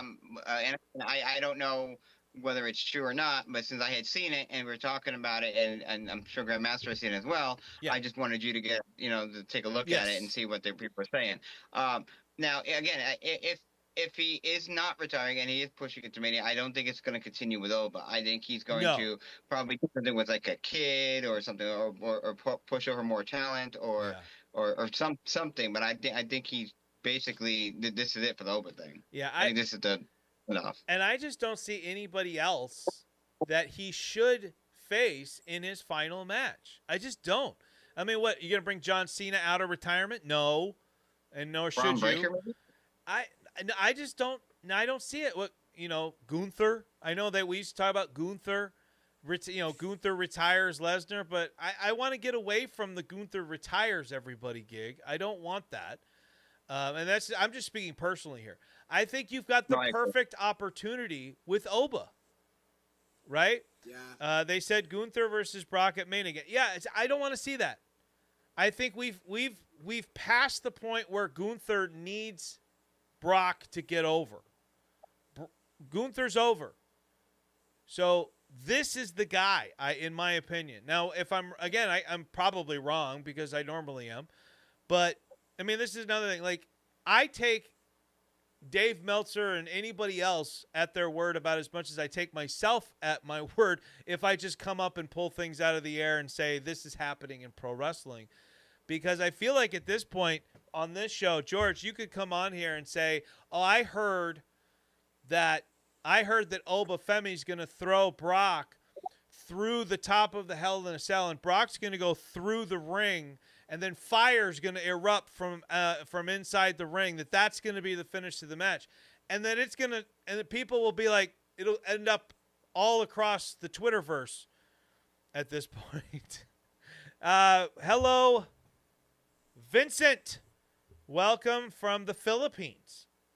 Very, very cool. 11:16 in the evening.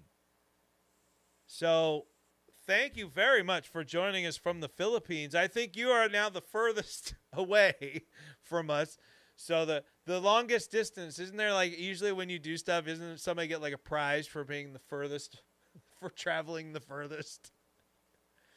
Well, honestly, he's getting closer to you now because we're going the other way. Yeah. All right. Well, let's find out what Benny the Jet has to say.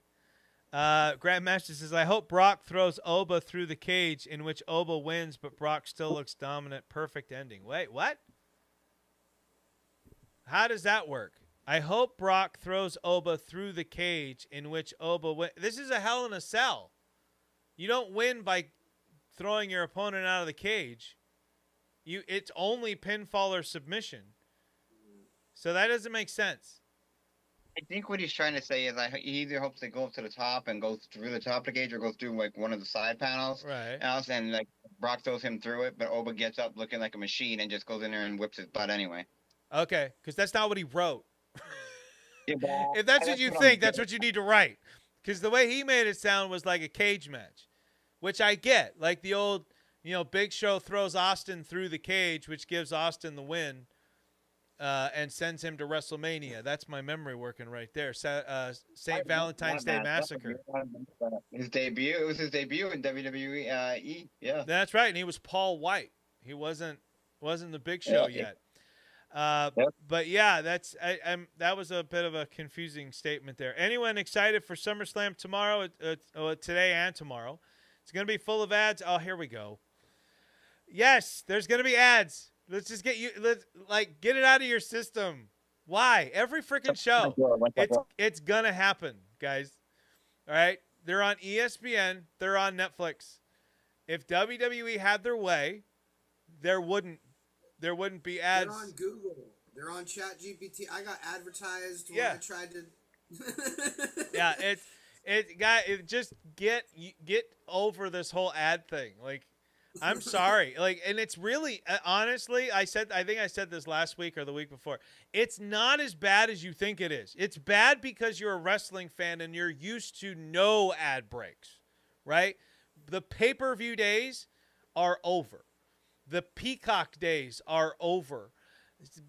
If you watch live events on Netflix and other things, the ads are so much worse. And if you want an example of that, go watch Netflix's presentation of the Home Run Derby. It was bad. Ads constantly through the whole thing.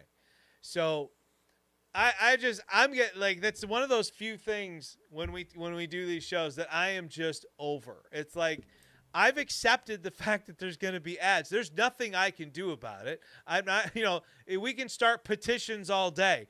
This is a business. They're here to make money. Netflix needs to make money. ESPN desperately needs to make money. WWE needs to make money. That's how you do it. It's going to happen. All right. 1995, 5-minute commercial break. Family sitting around the couch with smiles. 2026, 30-second ad, and people get PTSD. Yeah. Boom. Boom. I love that. That is perfect. That is that it's not 30 seconds. If it was 30 seconds, it'd be fine. It's more like lots of 30-second commercials back to back to back to back to back to back to back to back to back to back to back to back to back, followed by 20-minute entrance.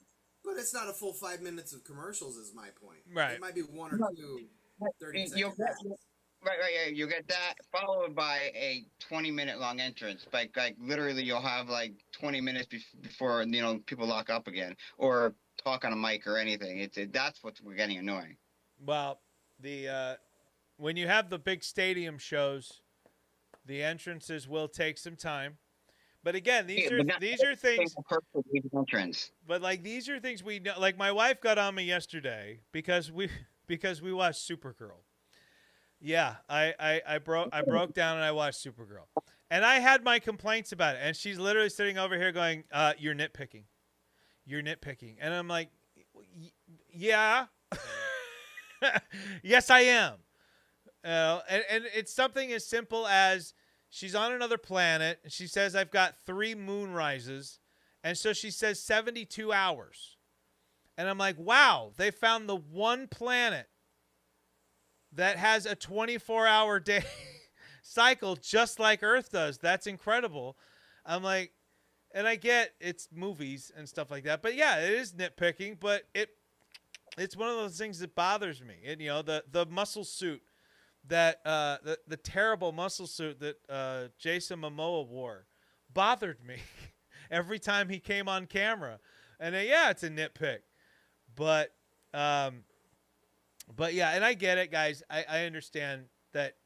I think the thing is that the next generation of wrestling fans is going to care way less than us because they've been conditioned to it. We were conditioned to none of it. We were conditioned to, we're paying for something. We should get that full something. right? You pay your $50 every month for your pay-per-view. You don't want ads in the middle of your pay-per-view, even though WWE snuck in ads all the time. They just did it.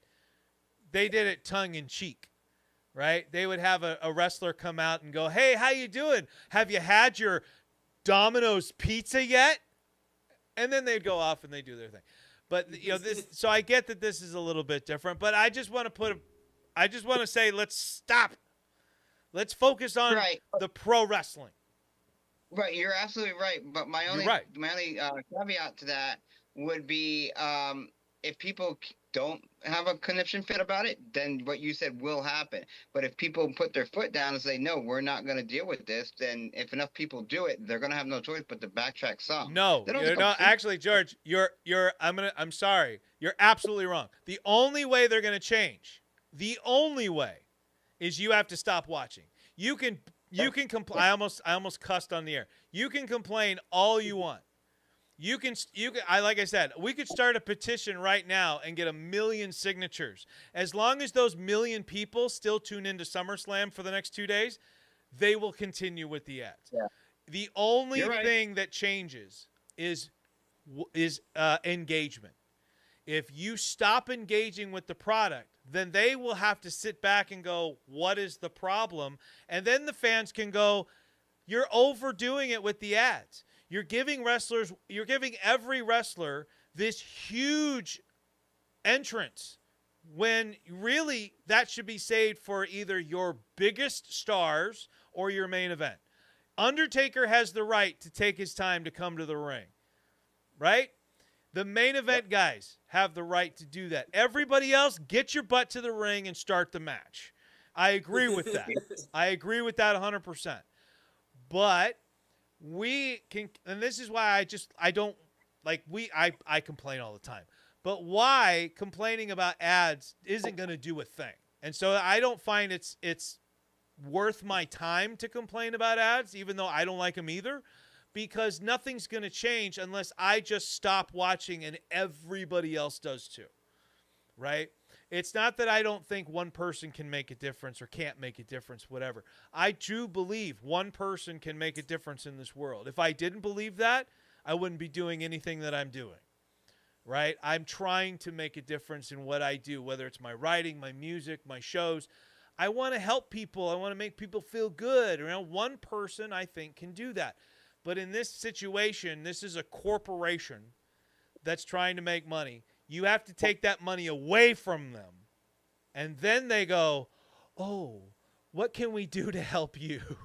Once you get into their pocketbook, then they go, how can we help you? Right? And so that's where I want to end that.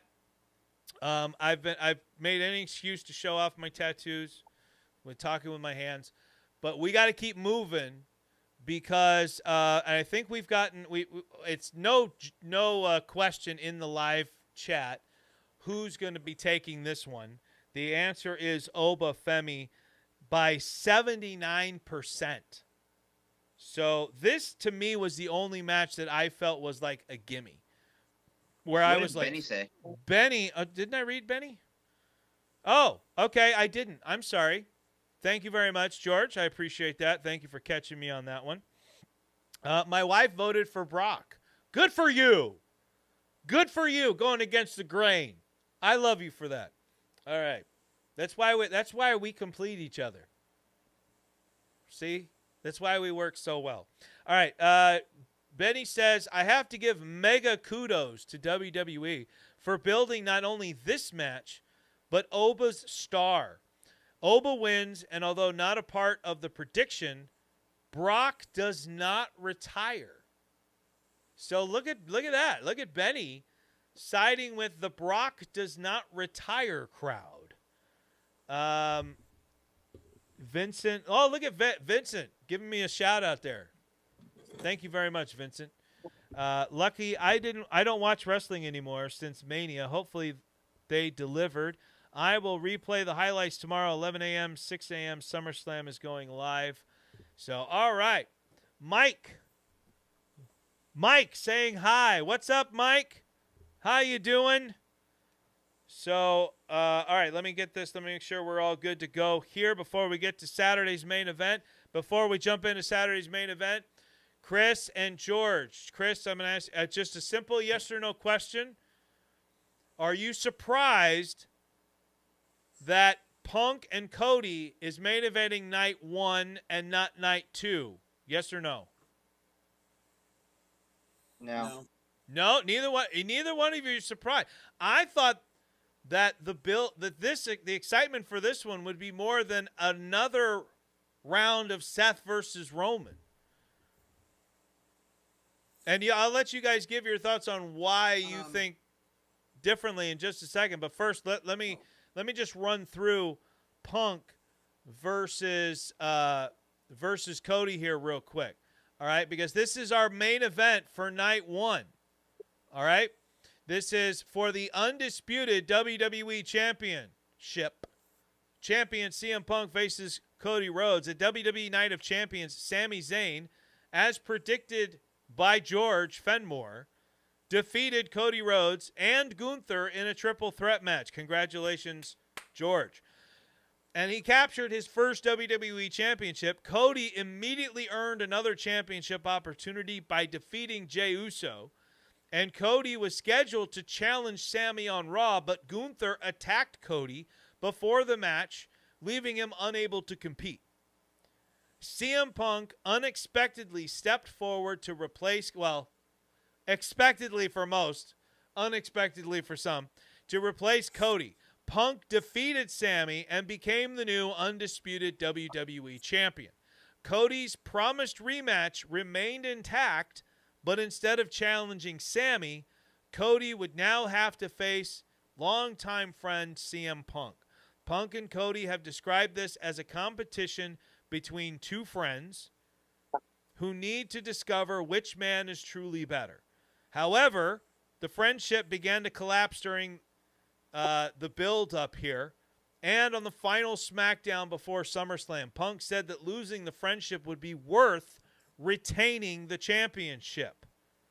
Cody responded that they did not need to wait until SummerSlam. The two men began throwing punches and continued fighting around ringside despite repeated attempts by officials to separate them. The friendship is now secondary. The championship and the right to call himself the best in the world is all that matters. Now, before we jump too much into our predictions, I have one thing I want to say. Whatever happened to the rematch clauses for recently lost champions, Eric Porter? Eric, that is a very selective rule in WWE. And I think it always has been. It's always been a very selective rule. Like every now and then they'll be like, "Hey, I get my championship rematch." And they'll go with it. And then sometimes they're just like, "Oh, what are you talking about? What clause? What is that? What is this rule you speak of?" But I'm going to make one statement real quick, and then we're going to get to our predictions from our special guest, and Benny. And that is very simple. I am very grateful that we did not get the Cody Rhodes heel. Whenever we have a guy facing Cody, we get these heel turns. It happened with John Cena. It happened with Randy Orton. And I was very concerned after the accidental title belt to the face when CM Punk whipped the title belt, that's what we were going to get again.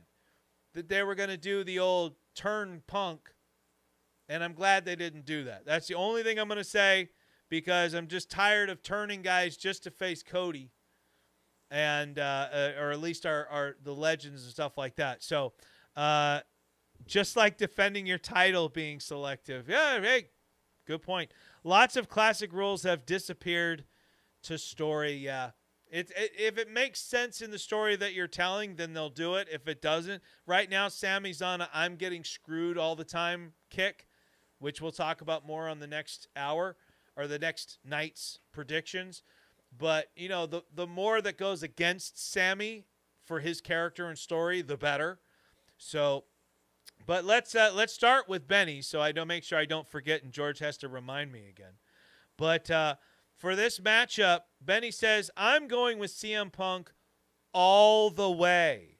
It's way too early to take the belt off him, and he has many potential feuds on SmackDown, which would help the ratings.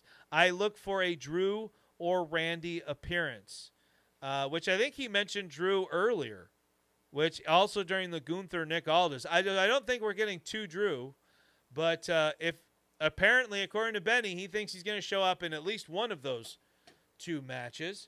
So that's Benny's pick. He's going with CM Punk. George, it's your time on the mic. Take it away. What are your thoughts on this one? I completely agree with Benny on this. I feel like it's too soon to take the belt off of Punk. I feel like Cody's better chasing the belt than he is holding the belt. Yep. And I feel like Cody's starting to get stale. So this is a great way for Cody to change it up a little bit, right? So, and to go for the chase. It also is a great chance for Cody to slow burn, start going into a heel turn. I don't know if we're going to get that or not, but it's definitely possible. Now, personally, I would like Cody to win because honestly, I feel like also that the Punk is stale. I feel like you got two guys that are basically doing the same gimmick for a while now. They just need to switch it up or change it up a little bit. They don't have to necessarily go heel or face or anything like that. They can just stay where they are. But they need to change it up a little bit. It seems to be like it's the same stuff all the time. And I believe it was addressed by, in fact, it was pointed out to me by Chris when we were there because I didn't get to see it live, was that Damian Priest is like, the boys are getting tired about the same people being in the picture over and over and over and over and over again and nobody else getting a shot. So this is a great opportunity to change it up. And but I feel like Punk is probably going to get the win here. Cody's going to have to chase. But then you're going to have Damian Priest involved and others involved in a title match, and it's going to hopefully make things a little less stale. So, yeah. Now, with a lot of these guys, I think one of the issues is that there's certain guys that were getting pushes just a few years ago that are now mid to lower card, and I get where Damian's coming from.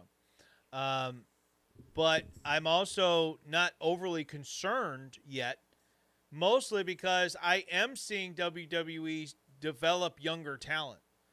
And I think Damian Priest is a very interesting person to kind of look at. And, is Damian the guy that you can put at the top of the card? Is Damian the guy that can draw in more viewers? Is Damian the guy that, as, Tony Schiavone would say, would put butts in the seats? Because he had his run at the top, and I don't remember it being overly successful. I think it happened at a time when the business was on fire, but it was really Cody that was the biggest draw and the biggest star. And of course, you had the bloodline stuff that was going on. The final boss was kicking in as Drew was going into WrestleMania, or not Drew, Damian. But I don't know. I think that a lot of talent needs to maybe get a little bit more aggressive backstage. This is just my viewpoint. I think that things might be a little too chummy backstage from time to time. You've got a guy who was one of the boys running the show in Triple H. So maybe a lot of guys don't feel like they can go and say, hey, dude, you've forgotten about me. Where's my spot? What do I need to do to get on top? Go to the guy in charge. People used to say all the time, you got a problem with your spot? Go talk to Vince. I almost feel like, and that's the kind of the culture that got created for a little bit, was it's like, don't push anybody's buttons. We're all buddies back here. It's not about getting to the top spot. It's just about coming in, doing your job, getting paid, going home. And I think that it's good that these guys are starting to get some more fire underneath them. And I think a lot of that from Damian, I think that's less to do with who's on top and more to do with the competition for those spots coming from NXT and those other guys coming up, because that's where I think the fear comes in, where it's like, oh my God, like the spot that I was going for, there's 4 or 5 more guys going for that spot. So it's going to be a lot harder for me to get there. But he can get there. And sometimes it just takes a little tweak in your character, maybe a little bit of a tweak in your in-ring performance, something like that. And we've seen guys, boom, just shot to the moon. Look at Jey Uso. Jey Uso, he got shot to the moon because of an entrance. Let's be real. It wasn't for his quality in-ring work. He wasn't really the best on the mic. He got over because of Yeet. All right? And I don't dislike Jey Uso. But, yeah. So you're going with Punk, George. So let me make sure I get this written down. All right. Yeah, I mean, I do agree with Benny that we probably may have some outside shenanigans going on in there. Shenanigans, but I'm not sure who's coming back. I also know Kevin Owens is close to coming back too, so it may. But I think it has more to do with they're gonna figure out if that gets played. It's gonna be played more with the Sami Zayn match than I will be for not. So yes, I will mention Kevin Owens for night 2 for sure. Yeah. All right, Chris, what do you got? Yeah, to call all the way back to why this is a night 1 match, because it's stale. It's Cody is stale. They know Cody is stale. The reason I know they know Cody is stale is because they let Sammy play with that last night. Sammy came out and was like, "Do you want?" He said, and it was to be the baby face heel that he's playing right now, because we all know Sammy's a baby face. Right. So the baby face is gonna come out and say, "We all want Cody Rhodes to win tomorrow night, right?" And the entire crowd booed. Because the stale babyface, this whole Cody Hogan concept that we're always giving it to Cody, and that he's the babyface and he's the cereal box and all that. Even Sammy played into the fact that helped Sammy's heel character out by getting the crowd to boo that they don't want Cody to win. So that's just kind of showing you why it's a night 1 match. It's the WWE Championship match. It's their top draw people, and it's stale. And it's to go back to that same conversation that Damian said. It's stale because they keep giving it to Cody and to Roman and to Seth and to the, we're cycling through the same people. And I think that Cody reinventing his character, going back to the drawing board and stepping away from, maybe not completely away from the American Nightmare, but doing something different with it. And then allowing Punk to help put over some of these people that are up and coming. Like, I think a Punk Damian Priest feud would be incredible with Punk trying to put Damian over. And to answer your question, do I think Damian could be at the top of the card? I absolutely do. I think with enough time on camera, with the right camera shots, with people like Punk putting him over, a rivalry like that to put Damian over, I just don't think WWE has given some of these people. Maybe they gave them their opportunity in a moment and like say, hey kid, what can you do or whatever, and that wasn't the right time for Damian in the middle of the Judgment Day or whatever. But I think that some of these mid-carders that they've placed on the mid-card, Chad Gable, some of these people that are just sitting, Finn Balor, some of these guys that are just sitting there waiting for their pop shot, they could skyrocket with the right rivalry with some of these people that they just keep cycling at the top. Well, here's the deal. if we're gonna go with that route, right? It's gonna be more of what I mean, just the way you're describing it here is it's almost like, well, we need to give like 50% of the roster a shot at the main event. I mean, it's not what you're saying, but it's kind of how it feels. I mean, you mentioned several people. Is Chad Gable a main event guy? Maybe. Maybe. Did he get El Grande Americano over as much as the other guy? No. And over in AAA at least. Damian Priest, the timing was right for Damian Priest. And he had a run with the belt. He had a decent run with the belt. But the needle didn't move. And I hate to say this. I think that's more of what they're wanting to push more on being Damian's fault. I'm not saying it's Damian's fault or not. It doesn't. And at the end of the day, it's the same regime. This isn't Vince's regime that put Damian on top, and the needle didn't move. This was Triple H's regime that put him on top at a time when you could make the case the creative was better during that time frame. So there are always for 100% of the time in pro wrestling, there are always going to be guys that you're going to go, he deserves a spot at the top. We have been talking about on this show, Benny especially, has been talking about on this show for years that LA Knight deserves to be at the top of the card. That LA Knight has earned his spot. So what is keeping him from getting there? Is it just WWE's holding him back? Or is there something that we don't know, something we don't see, that's keeping him from that? I don't know. We know that he screwed up the Money in the Bank spot, but that's one instance, right? Like I said, I don't pretend to know what goes on backstage. I don't pretend to know any of that stuff.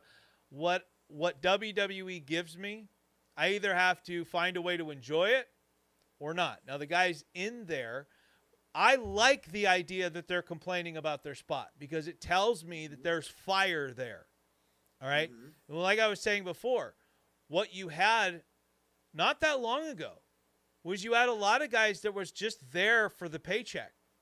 You had a lot of guys, and there were top guys going, hey, you know why I'm still on top? Because all those guys down there, they're here to play video games in the backstage area. Come in, do the bare minimum, and go home. And if you're given 2 minutes on the mic, ask any legend. If you're given 2 minutes on the mic, you got 2 minutes to make a difference. All right? And that's what you have to do. You have to maximize the time that you're given. And I'm sorry, guys aren't going to be given 20, 30 minutes for every match. They're given a lot more today than they were during the Attitude Era, but we still talk about the Attitude Era like they could do no wrong a lot of times. Oh, everybody had something to do. Everyone had this. And then we go, oh, we need longer matches. We need better matches. So we give them that. So maybe sometimes we just have to look at it as a whole and say, maybe there's things that we should just. I think the point I want to make on what I have to say about that, giving more mid-card guys a shot. Yeah. I don't think it's not that I don't think more mid-card guys should just be thrown into the main event. Right. I don't think that at all. Right. I think more mid-card guys should be thrown into more rivalries. Which I think they are. Like, I think they need to be more heated. I don't remember. Back in the day, we had Stone Cold take The Rock's title and toss it in a river. And Stone Cold was like, you know what? The Rock can go in there and swim after it, or he can drown. I quite frankly don't give a damn. And then he walked off. And I just thought that just the backstage heat felt more intense.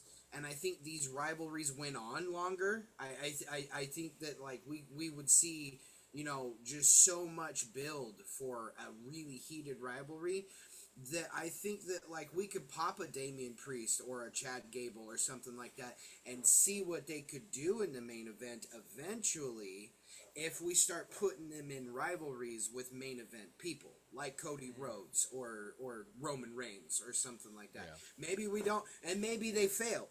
Maybe they don't get that match that we want them to see because they couldn't hang with Roman. But just to give them the shot to hang with Roman, I think that we need to see more of. Yeah. I also think one big issue is that we don't view, and this is a WWE problem that they and a lot of promotions have this problem, that tag teams and tag team championships are viewed as less than. That they are not viewed as a big deal. And Damian Priest and R-Truth have been a very long-running tag team champion, but they're not featured on PLEs.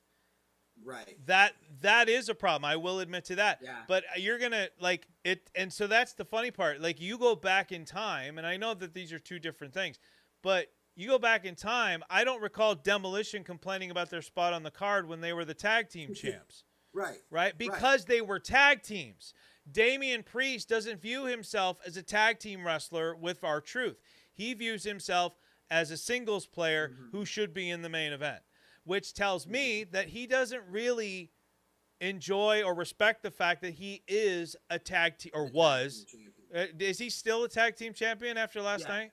Yeah. So he's still the tag champ, right? That's a big deal, or should be a big deal. The problem is WWE doesn't treat it like a big deal. They basically get to be spotlighted on SmackDown and not on the big shows. None of the tag team champs agree with that point. I've talked about this before, that I remember back in the day, like in the 90s and stuff, your opening or your mid-card matches were people like Chris Jericho versus Dean Malenko, but you were excited about that match because it was its own division. Yep. They weren't chasing the world title. Right. It was a submission match or something more technical or whatever, and you got to see those two showcase their talents in the middle of the card. Yeah.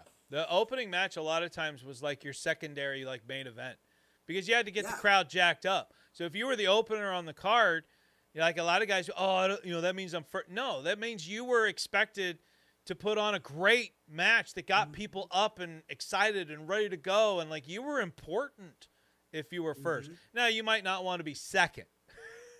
Second to me, second or third, maybe not. But, To me, even second or third back then, I mean, that would end up being like Too Cool versus Taka and Funaki or something like that. Hey, those are two legendary teams. Right, exactly. That's what I said. In its own right, might be a match number 2 on the card, but is an awesome match. Yeah, indeed. Yeah. All right. I'm sorry. I know we got to keep moving because we're behind a little bit because we got to get to our very special guest coming up here. But just Chris, I kind of got lost in all of that. Who are you technically going with?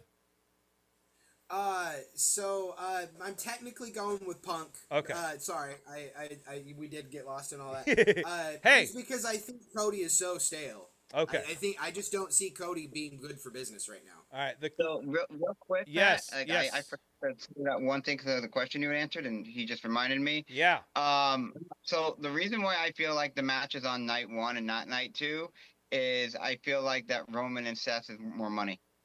Like plain and simple. I think that it's the true main event. I think whoever Roman is right now is the true main event over Cody. Yeah. And whatever title Roman has is going to be the night 2 main event. Night 2 is the main event of everything. So that's my why. If it had been anybody else, I would agree with you. I mean, this is all just personal. It's all your own thing. Like, so I'm not arguing with you, but for me personally, it's like I could no. Like, it's Seth Roman. We've seen it many times. Like, and I'm honestly going to blame WWE more than I'm going to blame the guys in this. Because WWE should have been presenting Punk versus Cody as a dream match. And this is where I would say AEW would have been better off booking this. AEW loves booking dream matches. That's their gig. So I'll say on that, and I'll make it quick. Yeah. Is that I don't want to go too much into this before we get to that match on the card. But my reasoning for that is there is. I'm trying to figure out how to word this without going over before we get to that match. Shenanigans? No, it's like they've fought, but it's been a couple years, and they've never really gotten a conclusion to the feud. That doesn't mean I want to see it. Right, but some of us do. Like, I am invested in it, and you're not, but I am. Yeah. But I don't want to go too much more until we get into it. But so I'm just gonna put like a period here for now. But when we get to the match, I'll go over it more. All right. Yeah, I'll give my thoughts on it. And Roman, I acknowledge you. You're not the problem in this scenario for me. That if that tells you everything you need to know right there. All right. We literally have a guy chanting in the chat, chanting, yes, we do. That would be Ty. He also chants you.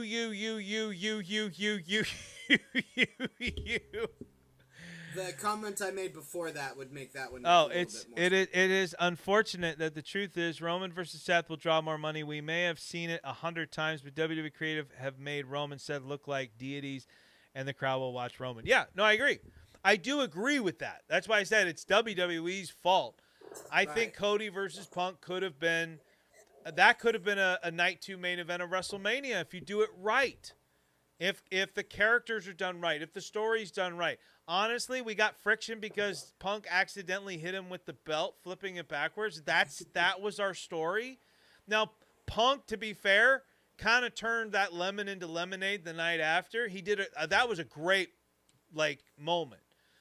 But all in all, I mean, there's a lot of what you said. I'm right there with you. I get it. I agree. I think Cody does need a change. Does he need the full heel turn? No. He needs what I said this a year ago, or is it a year ago? Over a year ago. I said this after WrestleMania 41. Where I said Cody's character needs to become like that, just like not stone cold, but you know what I mean? Like, he needs to be aggressive. He needs to get angry. He needs to get pissed. He needs to start going after guys. Every time I get little glimpses of it, I'm like, yay, here we go. And then it's right back to QB1. And it's like,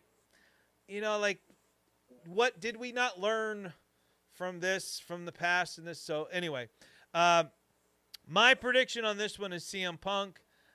Right now, even though Cody, I do like Cody. Don't get me wrong. I don't think Cody's as stale as a lot of other people. I like Cody. I just want to see him be more aggressive. I am getting I love Cody. Yeah, I am getting an American Nightmare tattoo. That should be on next weekend. But Punk right now, he's my guy. And I'm going to get behind Punk. Right now, there's nobody that can touch him on the mic. And I'm liking what Punk's doing right now. So I'm in the Punk camp. All right, the live chat also says CM Punk by an astounding 87%, with just 13% of the vote going to Cody Rhodes. So that is our predictions for the 6 matches scheduled for night 1 for WWE SummerSlam in Minnesota. And we still have all 6 of our night 2 matches ahead and coming up. But while we here live take a quick little break, we have something very special for you. We sent Mrs. Positively Pat Sims on assignment to Parts Unknown to interview and find out the predictions that are going to be given to you now by the great and powerful, the all-knowing, the all-seeing, the great Pat Zini. Yes, that's right. He's back to give you all of the lowdown information about who's going to be winning. You think our predictions are good? Wait till you hear Pat Zini's. His are ironclad. So enjoy the great Pat Zini. Welcome, Pat Zini. Excuse me. That would be the great Pazzini. The great, all-knowing, all-powerful Pazzini. Wizard of Oz can kiss my butt. I'm sorry. Please forgive me. Yeah, I do. Just because I love you. You're so cute. Aww. Well, you Yes. are my favorite guest. I love having you as a guest. Oh, look at these. Okay, so I understand that you're going to be predicting every match Yes, I am. from this year's WWE SummerSlam, beginning with night 1. Night one with a V. Yes. Yes, I am the great, all powerful. I have all the answers. No shenanigans here. I have them right here up in my head. Yes, go. Okay. So the opening match. Wait, have I ever seen these matches before? Oh no, you have not. Right, I have not. You have not. No. I am the only one that has this list or has seen. That's right. That's right. Not the millions of people around the world. No, only No, me. only that. I was the very Yes. first one. Only you. Only Yes. me. All right, here we go. That's right. So the opening match Yes. is the Women's World Championship. Yes. Women's Okay. World Champion. Yes. Who do we have? So you have Liv Morgan Liv Morgan, and Io Sky. Io Sky. Okay. Yes. Using my mystic abilities, I am going to say Io Sky. Io Sky. Okay. Yes, Io Io Sky. Sky. Everybody Yes. put your bets on Io Sky. There you go. The great and powerful. Thank you. Okay. So the next match. Next match. Yes. yes. Okay. It's a 6-man tag team Okay. match. You ready for this? Ready. So you have LA Knight, Very nice. Solo Sikoa, Mr. Solo. Yes. okay, and Royce Keys. Those are the 3 versus. My grandparents' name's the Keys. Yes. Yes, that's right. Jacob Fatu Mr. Fatu. and the Usos, Oh. which would be Jay and Jimmy. My very dear close personal friends. Yes. Okay, so this is our matchup, right? Okay, and my mystic telepathic abilities tell me it's the Usos and Jacob Fatu. Yes. Nice. I'm overly confident in this. I'm the great and powerful. Thank you. Next. Okay. Next match is a singles match. So you have Gunther Gunsa. Yes, yes. versus Nick Aldis. Aldis. Not Aldis. Aldis nuts. Here we go. My psychic Aldis. powers say...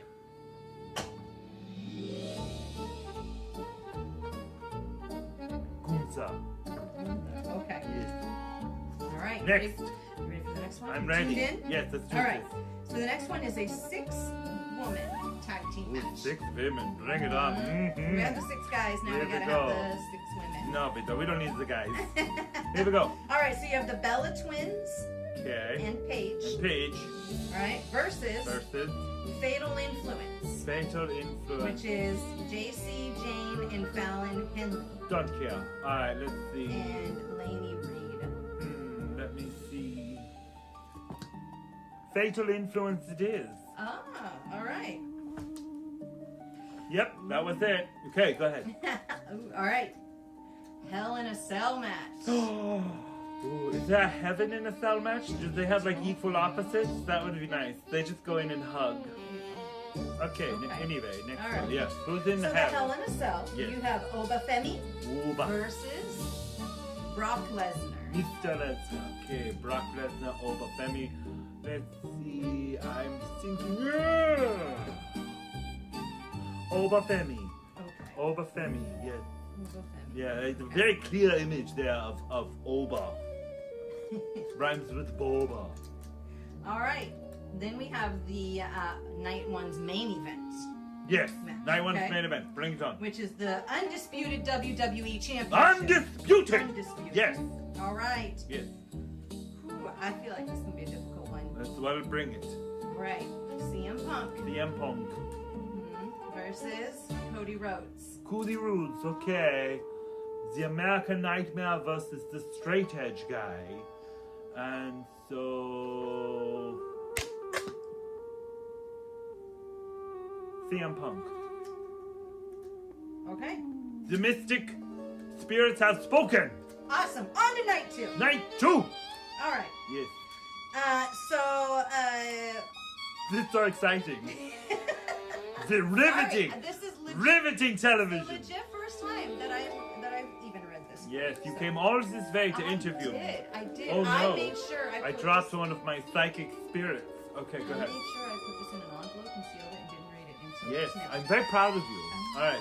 Next, what's the next match? Okay. What do you got? So Friday Night SmackDown Yes. will determine the final entrant. Okay. If you want to try to. Oh. Oh yes. Perfect. Okay. Well, you That might tell be. me who the others are, and I will tell you who I predict will be the sixth and final person. Okay. So the interim Yes. WWE's Women's Championship. Sure. So you have Tiffany Stratton. Oh, Okay. sorry, it is the ladder match. Okay. Tiffany Stratton. That changes everything. It does. Okay. Ladder match. Yes. Tiffany. Versus Jade Cargill Jade. versus Charlotte Flair, Charlotte. Chelsea Green, Chelsea Green. and your pick. I'm going to. Okay. The spirits are very clear on this one. It's going through just this whole long laundry list. It could be an old wrestler like maybe Trish Stratus, but no, it will not be that. I'm going to say Lash Legend. And we will know Friday night if I am right, because it's going to be announced on SmackDown, so we will know very soon if I am correct on that one. I'm going to say Lash Legend, okay. Okay. So those are our picks. Okay. So I'm going to now use my mystic powers and it looks like Charlotte Flair is the choice of the spirits. Charlotte Flair is the choice of the spirits, yes. Okay. Okay. All right. Right. Why are you looking at me like that? Second match. Second match. Oh, that's just the second match. Okay. Okay, yeah, or match 1, Oh, 2, 3. Yes, you're right. two. Human Money's on a pole match. Human monies. Mhm. Yes. So Danhausen Or store. versus It's whole gimmick from me. Dominique Mysterio. Dominic Mysterio, Dominic versus Danhausen. Danhausen trying to steal my thunder. I am the true, great, and powerful and mystic character. Danhausen is But here. you're more of a good mystic character. You don't curse people. I do not know, not yet. Oh.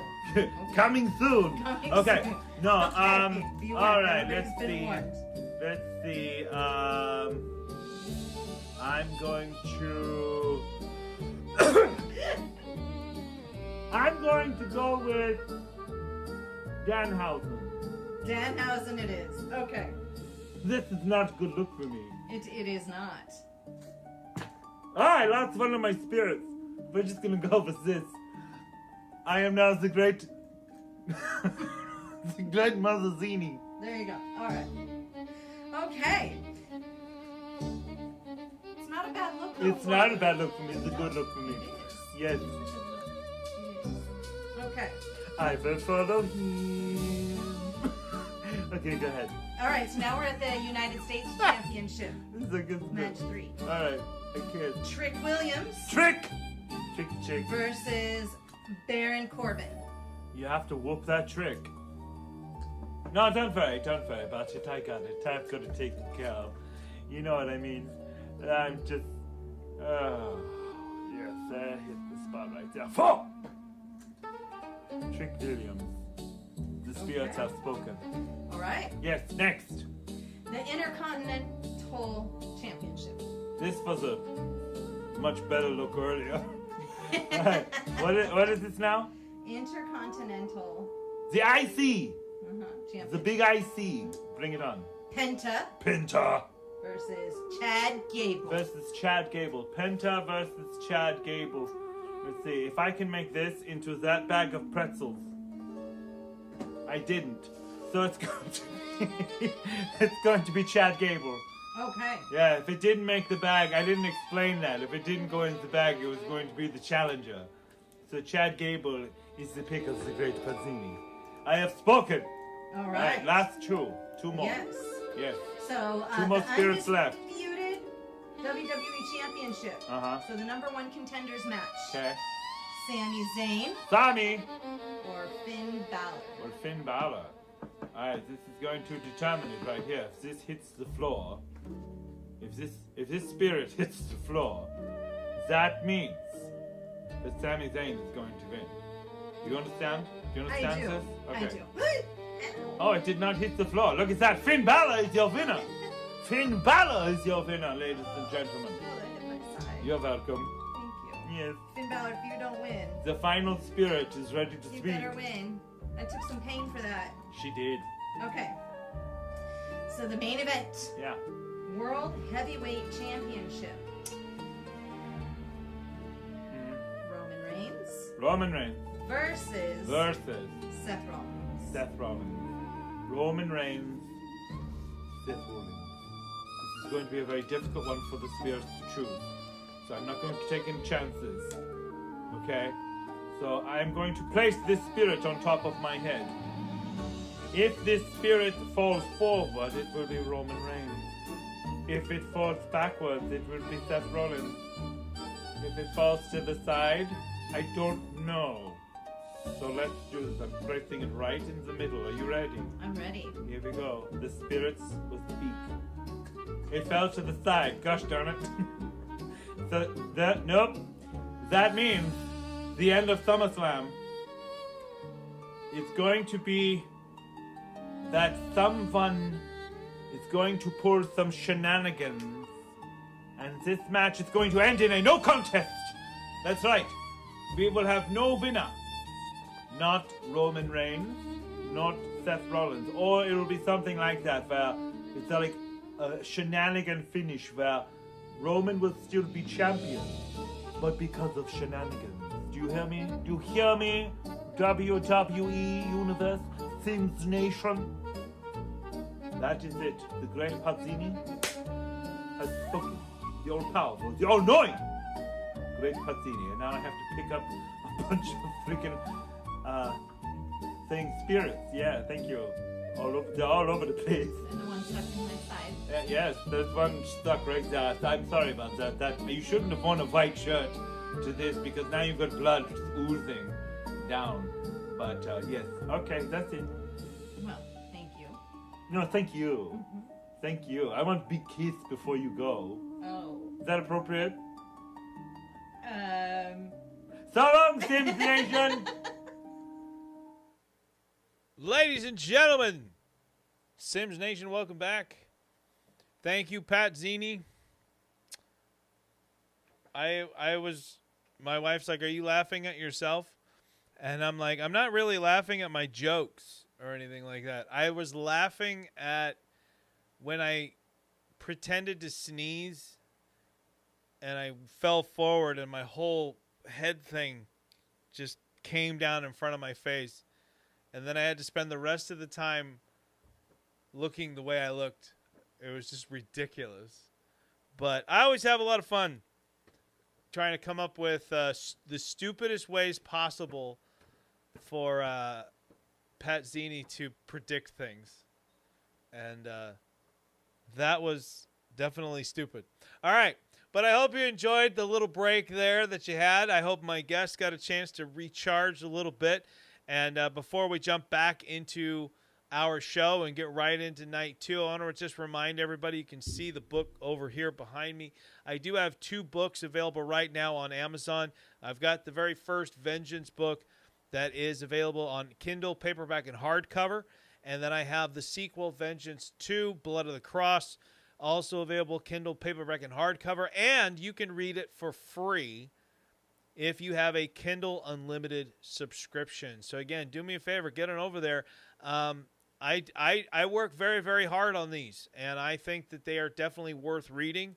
I think they're entertaining. I think they're emotional. I think they have all the things you want in a good story. So let's get back into this.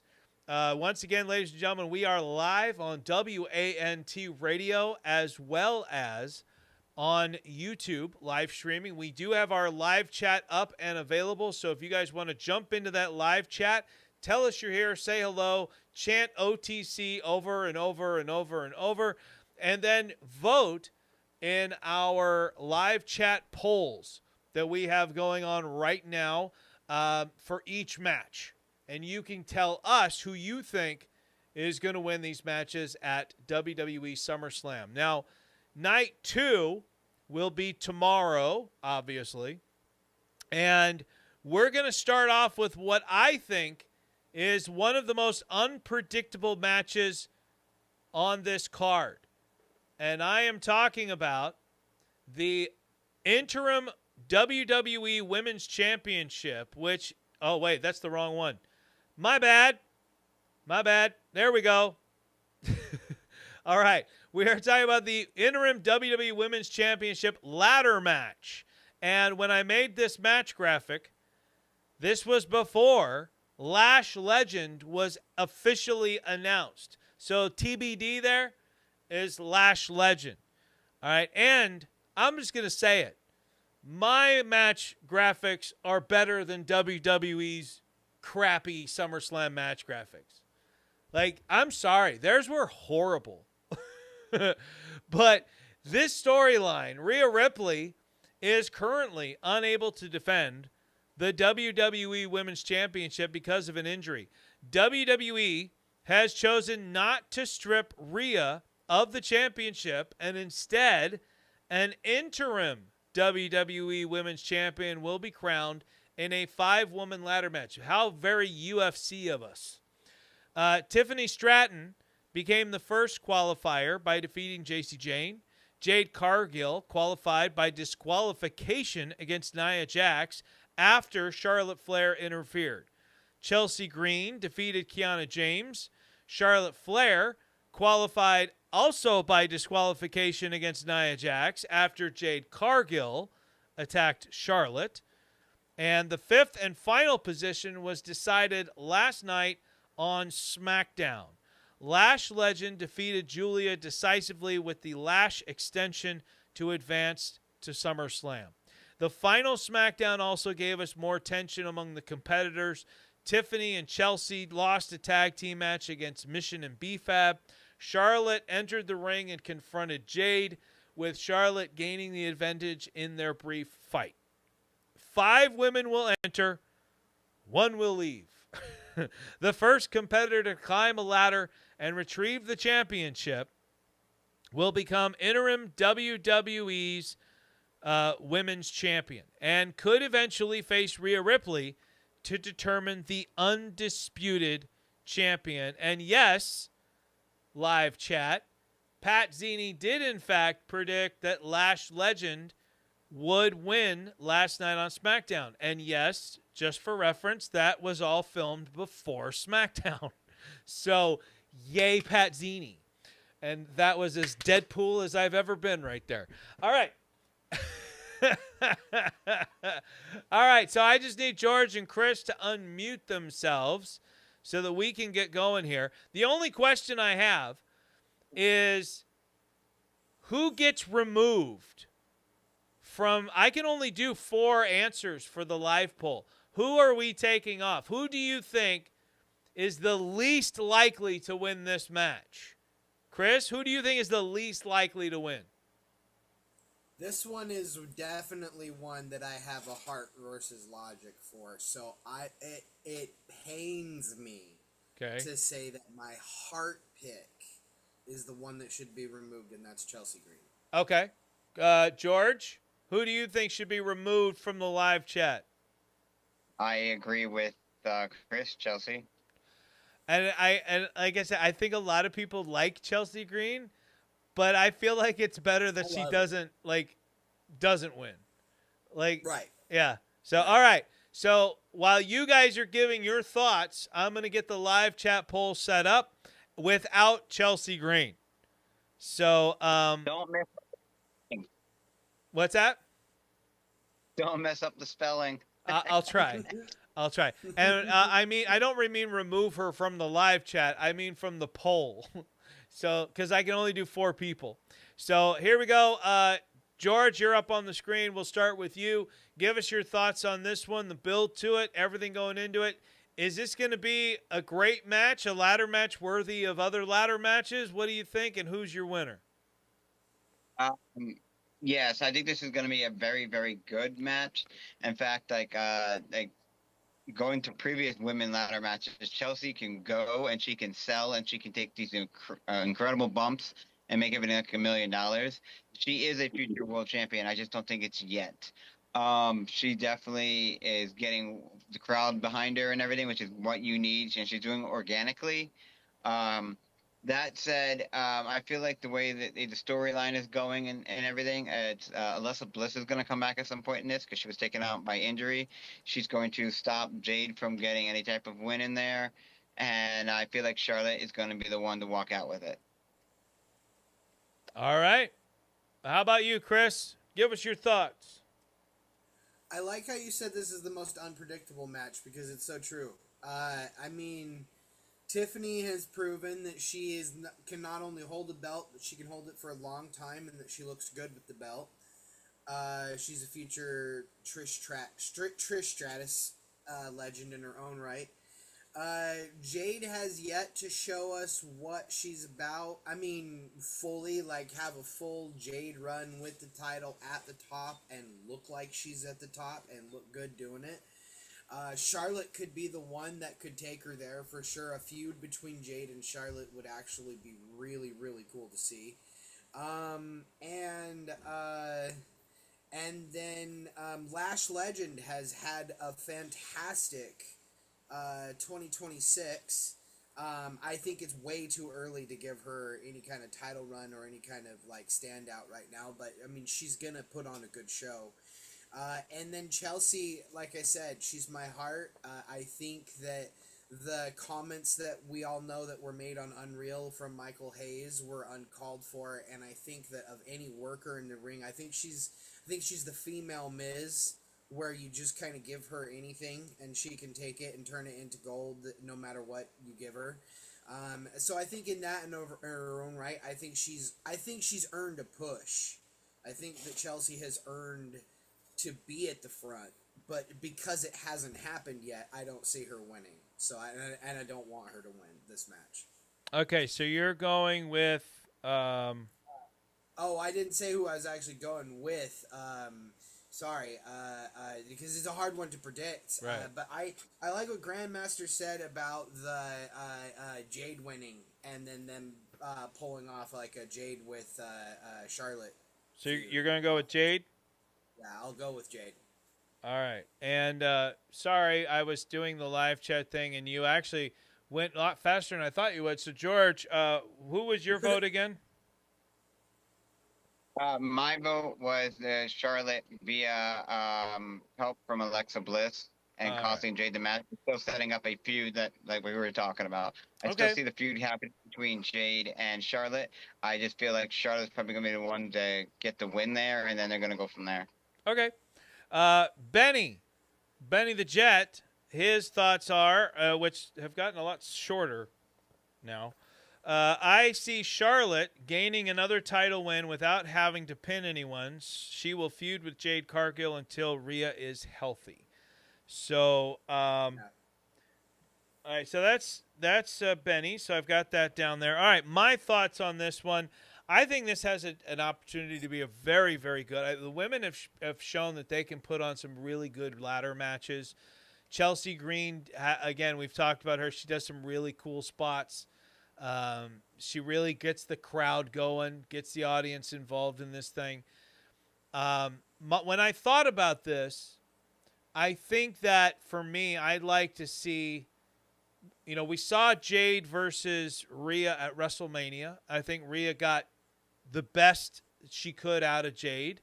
I thought it was one of Jade's best matches she'd had. I would like to see, if we're going to go back to a WrestleMania rematch, I would like to see Rhea and Charlotte again. Mm-hmm. But, and only because I got to see it live at SoFi for WrestleMania 39, but the way we get there, I don't think involves Charlotte winning tonight or tomorrow night. I think we go with Jade. My pick, and I wrote it down already ahead of time. My pick is Jade to win. Let Charlotte chase Jade, which we never really get to see very much. We've seen it in short spurts, right? But usually Flair has been the heel that waits for the baby faces to chase her, right? So I would like to see a babyface Charlotte chase the champion. That would make like Jade look good too. Right. Let Charlotte overcome Jade eventually, after a few months or whatever, maybe Survivor Series, right? I think that'd be a good place to do it, War Games. And then have the return of Rhea, because there's no reason to rush the return of Rhea. Whenever she comes back, she's going to go back to being the biggest thing on the women's roster. And then you can build for champion versus champion. And maybe you can settle that at Royal Rumble. Maybe you can stretch it to WrestleMania. I don't know how long you can stretch that out for, but have it be at one of the big ones, not a Saturday night's main event. You know, have it be at one of the big four. And that's my thing. That's my armchair, couch, passenger side booking right there. So, all right. So we got everybody's vote in for us. The live chat, we're going to end the poll. And right now, the live chat is also going with Jade Cargill. So the breakdown of the votes, once it pops up here, it will be as follows. Jade, I believe, got 50% of the vote, if I'm remembering correctly. Yes, Jade Cargill got 50%. Ryan Powell, hi. Good to see you. Jade Cargill, 50%. Charlotte Flair with 33%. Tiffany Stratton with 17%. And no one had any faith in Lash Legend. But I think Lash Legend is one of those that there's always like the powerhouse in the ladder matches that gets to stand out as the powerhouse. Lash is going to stand out in this one. I think Lash is going to take everybody out at some point, and they're going to have to come together to take her out. Like, I think Lash needs to stand out as the powerhouse more than Jade. We know Jade is strong. We know she's a power. I think we need to establish that Lash might even be stronger than Jade. That's just me. Yeah. That's just my thought. All right, let's keep moving because, like I said, we got a little bit behind, and that's my fault. But let's keep going here. So the next matchup on our card, I have feelings. I have thoughts. And, yeah. I'm on the downside of this. Like I started off down here with this particular character. Chris knows who I'm talking about. And then I started coming up. And I was like, yeah, he's winning me over. Oh, I love being proved wrong. He's winning me over. I have now hit a moment where the pendulum is now swinging the other way. I'm a little over it right now. And I am talking about Danhausen. And this is the human monies on a pole match. I cringe anytime I hear on a pole. Now, thank you, Vince Russo. But Danhausen and Dominic Mysterio are not fighting over a championship. They're fighting over what Danhausen calls human monies. Danhausen tricked the Judgment Day out of a large amount of cash. During the dispute, Danhausen also placed a curse on Women's World Champion Liv Morgan. Dominic wants the money returned and the curse lifted. This is an actual storyline going on right now. Danhausen responded by challenging Dominic to a human monies on a pole match. The rules are simple. The money will be suspended above the ring, and the first man to retrieve it wins everything. On the final SmackDown, Dominic attempted to interfere in J.D. McDonough's match against Rey Fenix. Danhausen appeared, and the Mini-Hausens attacked Dominic before chasing him backstage. This may be the most unusual match on the SummerSlam card, but it could also produce some of the weekend's biggest surprises. That was me trying to find the good here. There were a lot of people. I did not get to see it. I've been extraordinarily busy this entire week, both prepping for this show as well as my actual paying job, having me work late. But I have not seen anybody say anything good.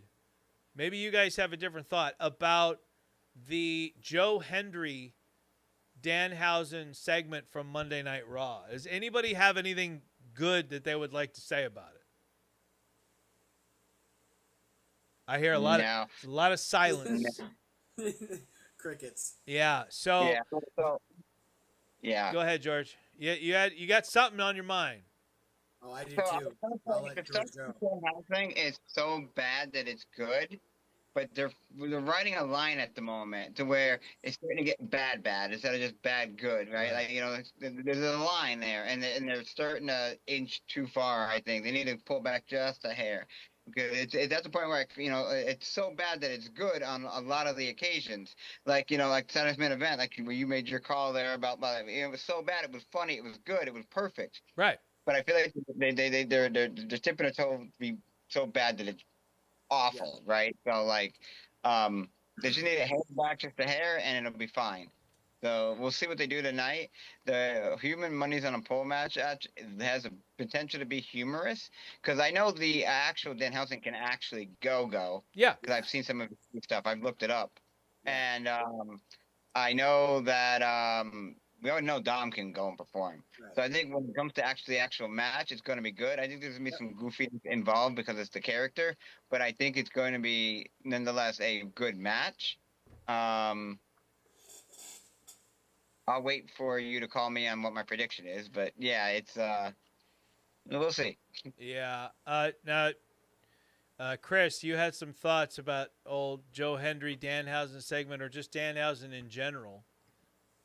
The Joe Hendry Danhausen segment, I guess it might bleed into my opinion on Danhausen in general, but yeah, no, I have my own personal reasons why I actually didn't like that segment. I don't think it's because the Danhausen gimmick is getting to be too silly or whatnot or whatever. They're pushing that too much. I think they're pushing everything the wrong way. It's almost like I'm gonna fantasy creative here for a minute. Joe Hendry got his start being self-promoted, 100%. He was online. Joe Hendry was his own promoter. His all of his gimmicks and everything. All his fame came from himself. So the opportunity to now be in the front runner of WWE was a big deal, and I was so excited to see what they were going to end up doing. I used to actually in my head think a guy that could pop with a name like Joe Hendry and say his name is such an irritating gimmick that it would be hilarious to see someone like Dominic Mysterio, Ultimate heel, get run against a guy like that. I think that would be a great feud or a rivalry.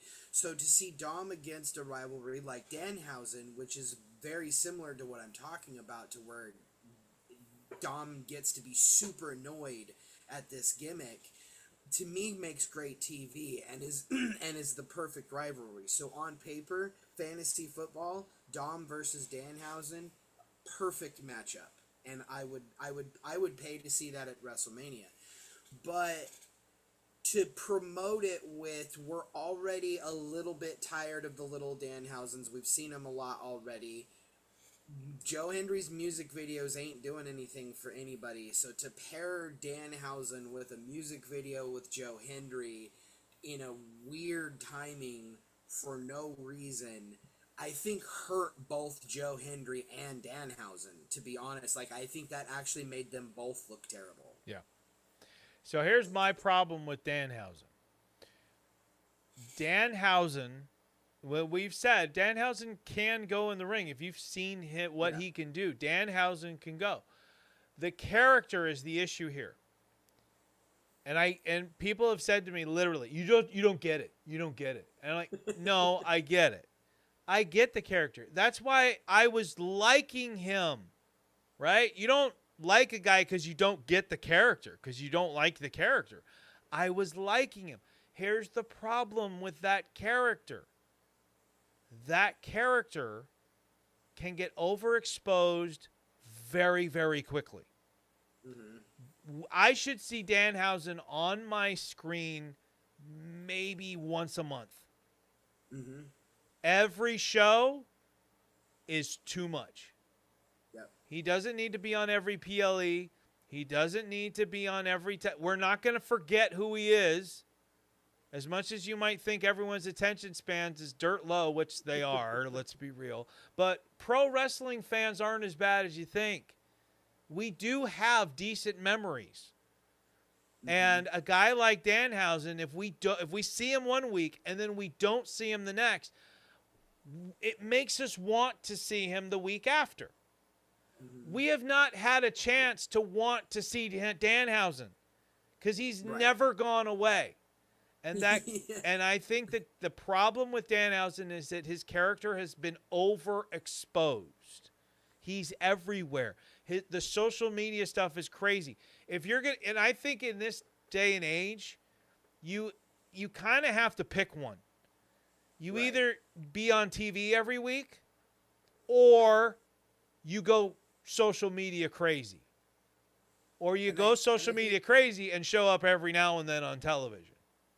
And I think to say his name gimmick for Joe Hendry is amazing, and I think they should use that more for the pop on the main roster. I mean, that worked in the Indies, it worked on NXT, but I think it would work on Raw and SmackDown and stuff.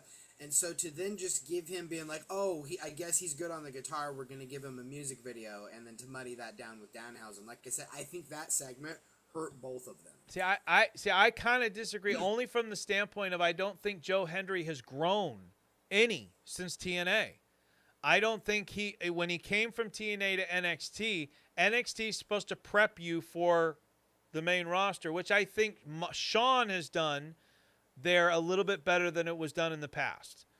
But I also think the main roster is more open to the NXT guys than Vince was.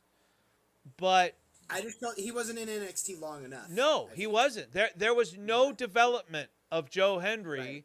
It was just TNA Joe Hendry in NXT. Now it's TNA Joe Hendry in WWE. And I think all of it's just rushed because they're trying to capitalize on whatever momentum he has. But momentum, again, we've seen what momentum can do when not used properly. Again, I'll mention Jey Uso. Group. Jey Uso had all the momentum in the world and it did nothing. Yep. Right? So, anyway. All right.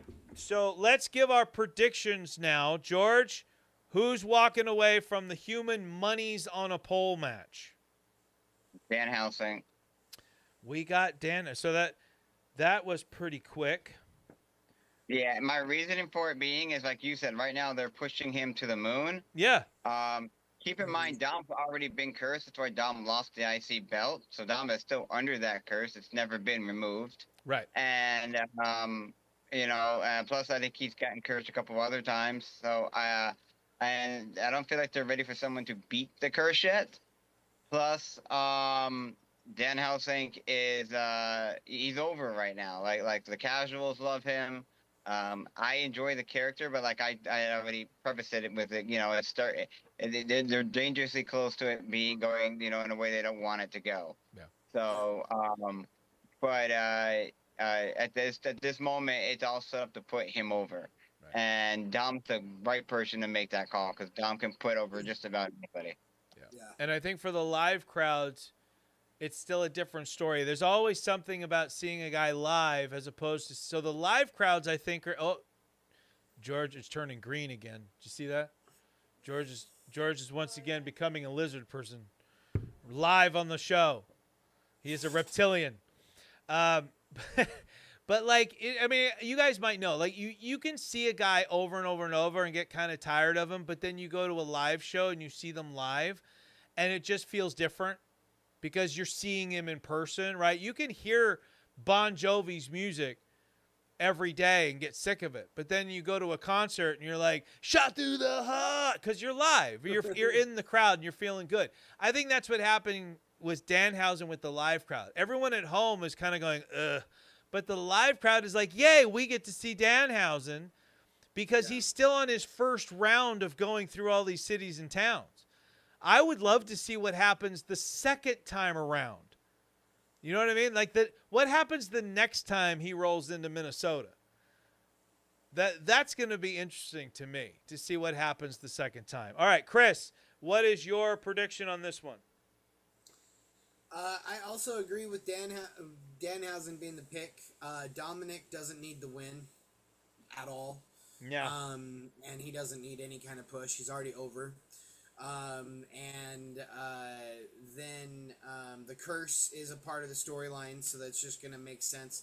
And like you said, it's his first tour, so they're not going to make Danhausen look bad right now. If Danhausen was going to lose this match, that would actually that'd be the nail of the coffin from the segment on Raw. That would make the whole segment on Raw that he'd be buried. Like, everybody would be over Danhausen in a second if he loses this match. Right. So he's gonna win just because they're pushing him. Isaac Delgado picks Danhausen to beat Dominic Mysterio. I already closed out the live chat, but everybody watching here on YouTube, make sure you're jumping into that live chat and voting in every match's poll so that you can have your vote be heard. As far as Benny goes, Benny is taking the same approach he did on the last time he did a Danhausen match. I'm laughing already. I only read the first two words, and you're going to realize why I'm laughing here. Bruno Sammartino. That's how he starts this. Ivan Koloff and superstar Billy Graham are all turning in their graves at the thought of this match. Easy one to predict. I do think they are overusing Danhausen, but the guy is a merch and money machine. I think Dom has been underbooked.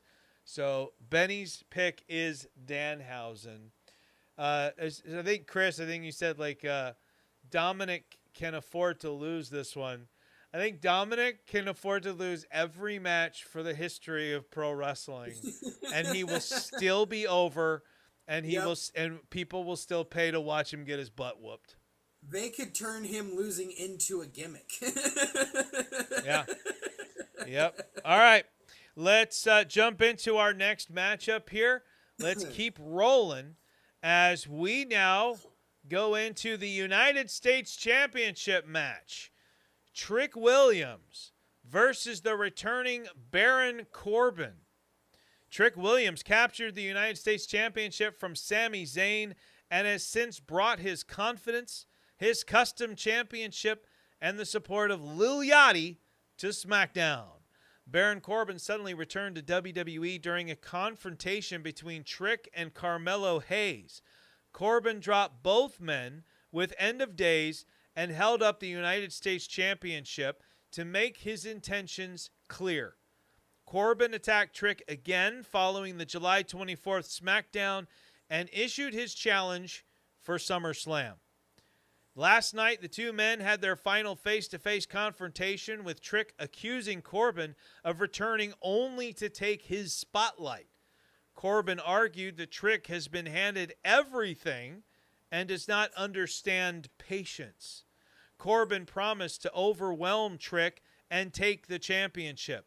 Trick responded by leading the Green Bay audience in a loud "whoop that Trick" chant, and promised an even larger chant at SummerSlam. So, first question I have here, what are you guys thinking thus far of the returning Baron Corbin and how he's being presented on television? Chris, let's start with you. All right. Real quick, just so I don't forget to say it, the person I think I'm gonna pick to win this match is gonna be Trick. That's my logical pick. But in terms of I'm glad you actually started with how do I feel about the return of Baron Corbin, because that's actually what I would have gone on a rant for this match. I have a unique opinion about Baron Corbin specifically, because his career is the era of WWE that I missed, that I actually stopped watching. I saw the Lone Wolf when he had the long hair and came out as the Lone Wolf, and then I came back. I want to say, like, right, I don't know when this was in Baron Corbin's career, but it was right when LA Knight first popped against Bray Wyatt in 2022 was when I started watching again. So it would have been, like, right when Baron Corbin got released. And so I missed Happy Corbin, Sad Corbin, King Corbin, and all of that. And That's so good. I feel like they destroyed that man's career creatively from what the Lone Wolf originally was. I thought that was an amazing character. And I actually feel like how they're taking him right now is a smart decision to kind of put him back to that. I liked his promo yesterday. And I think Trick's gonna win. I think he's too over, and I think it's too soon for Baron to have a chance. But who knows? Maybe the strange twist, upset, and the shock that we're not all seeing coming is that now that Trick is already over, and we know that Trick's over, and we know that he can hold the belt, maybe we just unexpectedly give Corbin the belt tonight or tomorrow night. So. It's gonna be a good match, but I'm happy with how they're taking Corbin right now because of how I feel like they handled him before. All right, and I agree. I was at, before COVID hit, at the end of 2019. My kids and I went to a live event in Los Angeles. And it was just a house show and stuff, but I remember The Fiend was the champ at that time. And he faced off against The Miz and Daniel Bryan in a triple threat match. The main event was Roman Reigns, babyface Roman Reigns, versus King Corbin. And now Corbin himself did great. Corbin, get whatever he was given, I thought he did a really good job with. But yeah, he always it seemed like he was always set up to fail, which was Like strange. Right, which was strange considering this was the guy handpicked to end Kurt Angle's career at WrestleMania 35. Right. And that should have catapulted him up, but instead he was saddled with a lot of bad gimmicks and that kind of thing. So I personally, when he came out, I was a little concerned. Because, number one, I thought, well, okay, whose spot is he taking as a returning guy? But if they're actually going to use him the way he should be used, then, yeah, I'm all for it. I've always thought very highly of Baron. All right, George, your thoughts on all this? So I agree with both of you. I feel like Baron deserves to get something over. With that said, I'm 100% think that it's too early to pull the belt off of Trick. Right. Trick is so over right now. They all in the fans, it's in the Merc and everything. He's like, whip that. Trick is everywhere. In fact, he was so over they turned him from heel to face because the fans demanded it. Yep. So I feel like it's a little too soon to take the belt off of him. I feel that Baron started getting a come back up when he was teaming with Braun Breaker and did the Wolf Dogs. I'd like them to revisit that. Yeah, they were in the middle when he got released, so I would like them to go back and do something with that. I figured that's where they would go, right? They could even have them feud with each other on Raw, but I figured that's where he should have went to if he came back. Yeah. Fighting with a Trick honestly doesn't make any sense to me. Like Mello made more sense. I don't know if Mello has heat or an injury or something going on, but I'm like, what's going on here?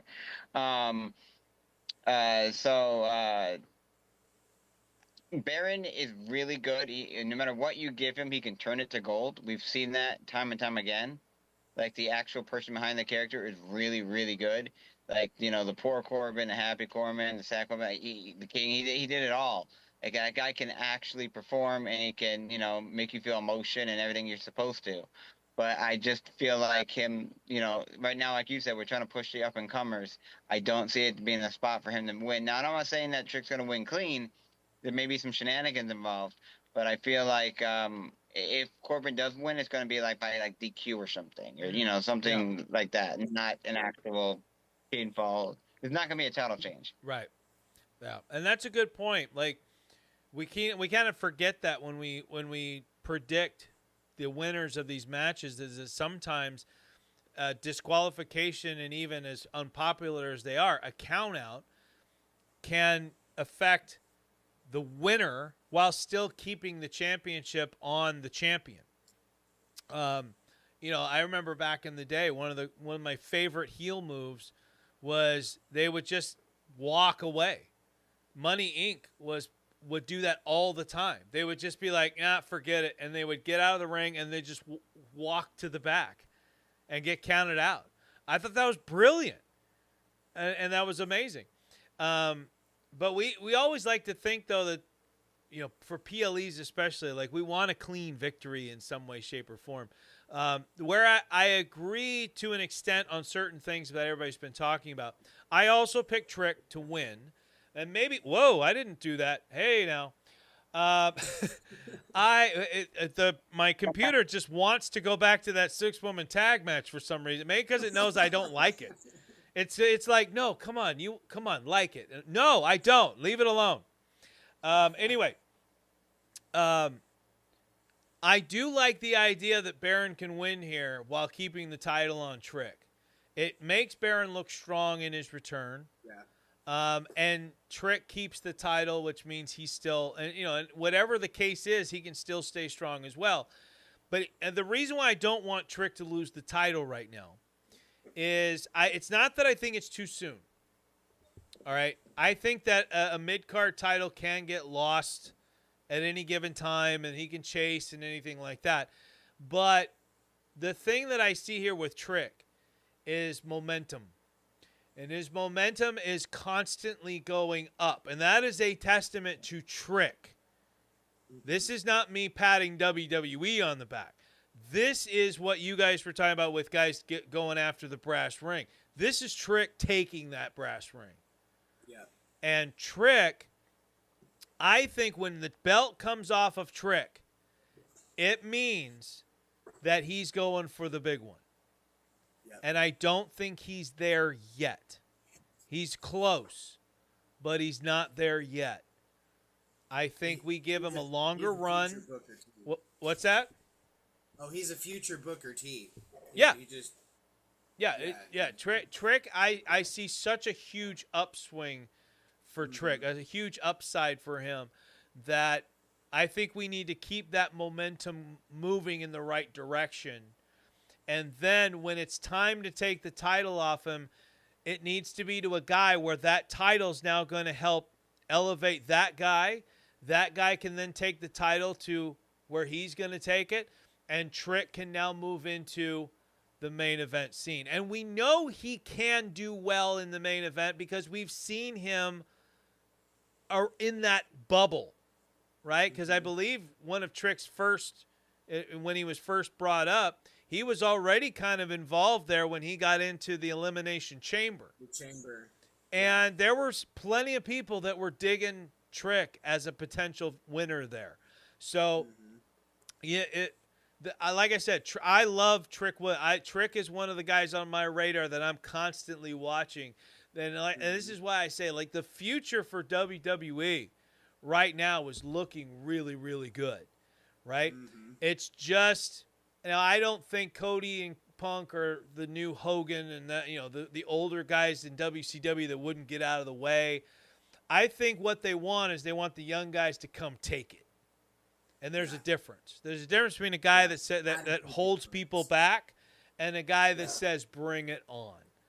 And that's what I think they're doing. All right, let's keep moving. Let's keep rolling here as we come into close to the last hour of the show.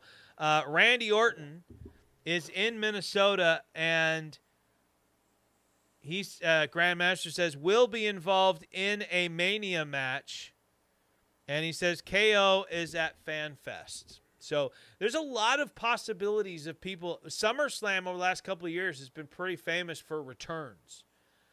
I remember Becky Lynch coming back at SummerSlam. Brock made two big returns at SummerSlams.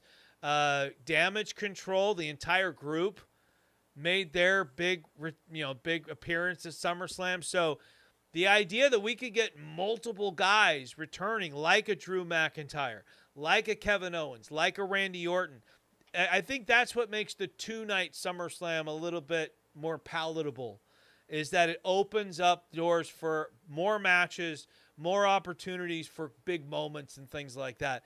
I wasn't a fan of it at first. I thought you're taking away from how special WrestleMania is. But the more I see it, the more I'm like, no, you can't take away how important WrestleMania is. I think it'll, to the talent and everybody, I think it'll always be the ultimate. But even AJ Styles has said that WrestleMania doesn't feel quite as magical because everything is big. You'll get a Money in the Bank pay-per-view taking place at a stadium. I mean, that's crazy. Yeah. So, all right, the next, what's that? I was just saying I agree with that, the AJ sentiment. 100%. All right, next matchup on our card. Actually, before we do that really quickly, I just want to remind you guys, get on over to positivelypatsims.printful.me, where you can pick up all of your Positively Pat Sims Show merch. Our number one buyer is actually right here on our show today, and that would be the one and only Chris Hall. Chris Hall has a Vengeance shirt. He's got a Positively Pat Sims shirt, Warriors Unleashed yoga pants, Warriors Unleashed yoga mat. He won a Warriors Unleashed teddy bear. Chris Hall is the man. I'm just going to say it. Chris Hall's the man. All right. So here we go. Let's move into the next match on the card, and that is the Intercontinental Championship match that I think has the possibility to be the best wrestling match on the card. Is it going to have all the big high spots that a ladder match can have?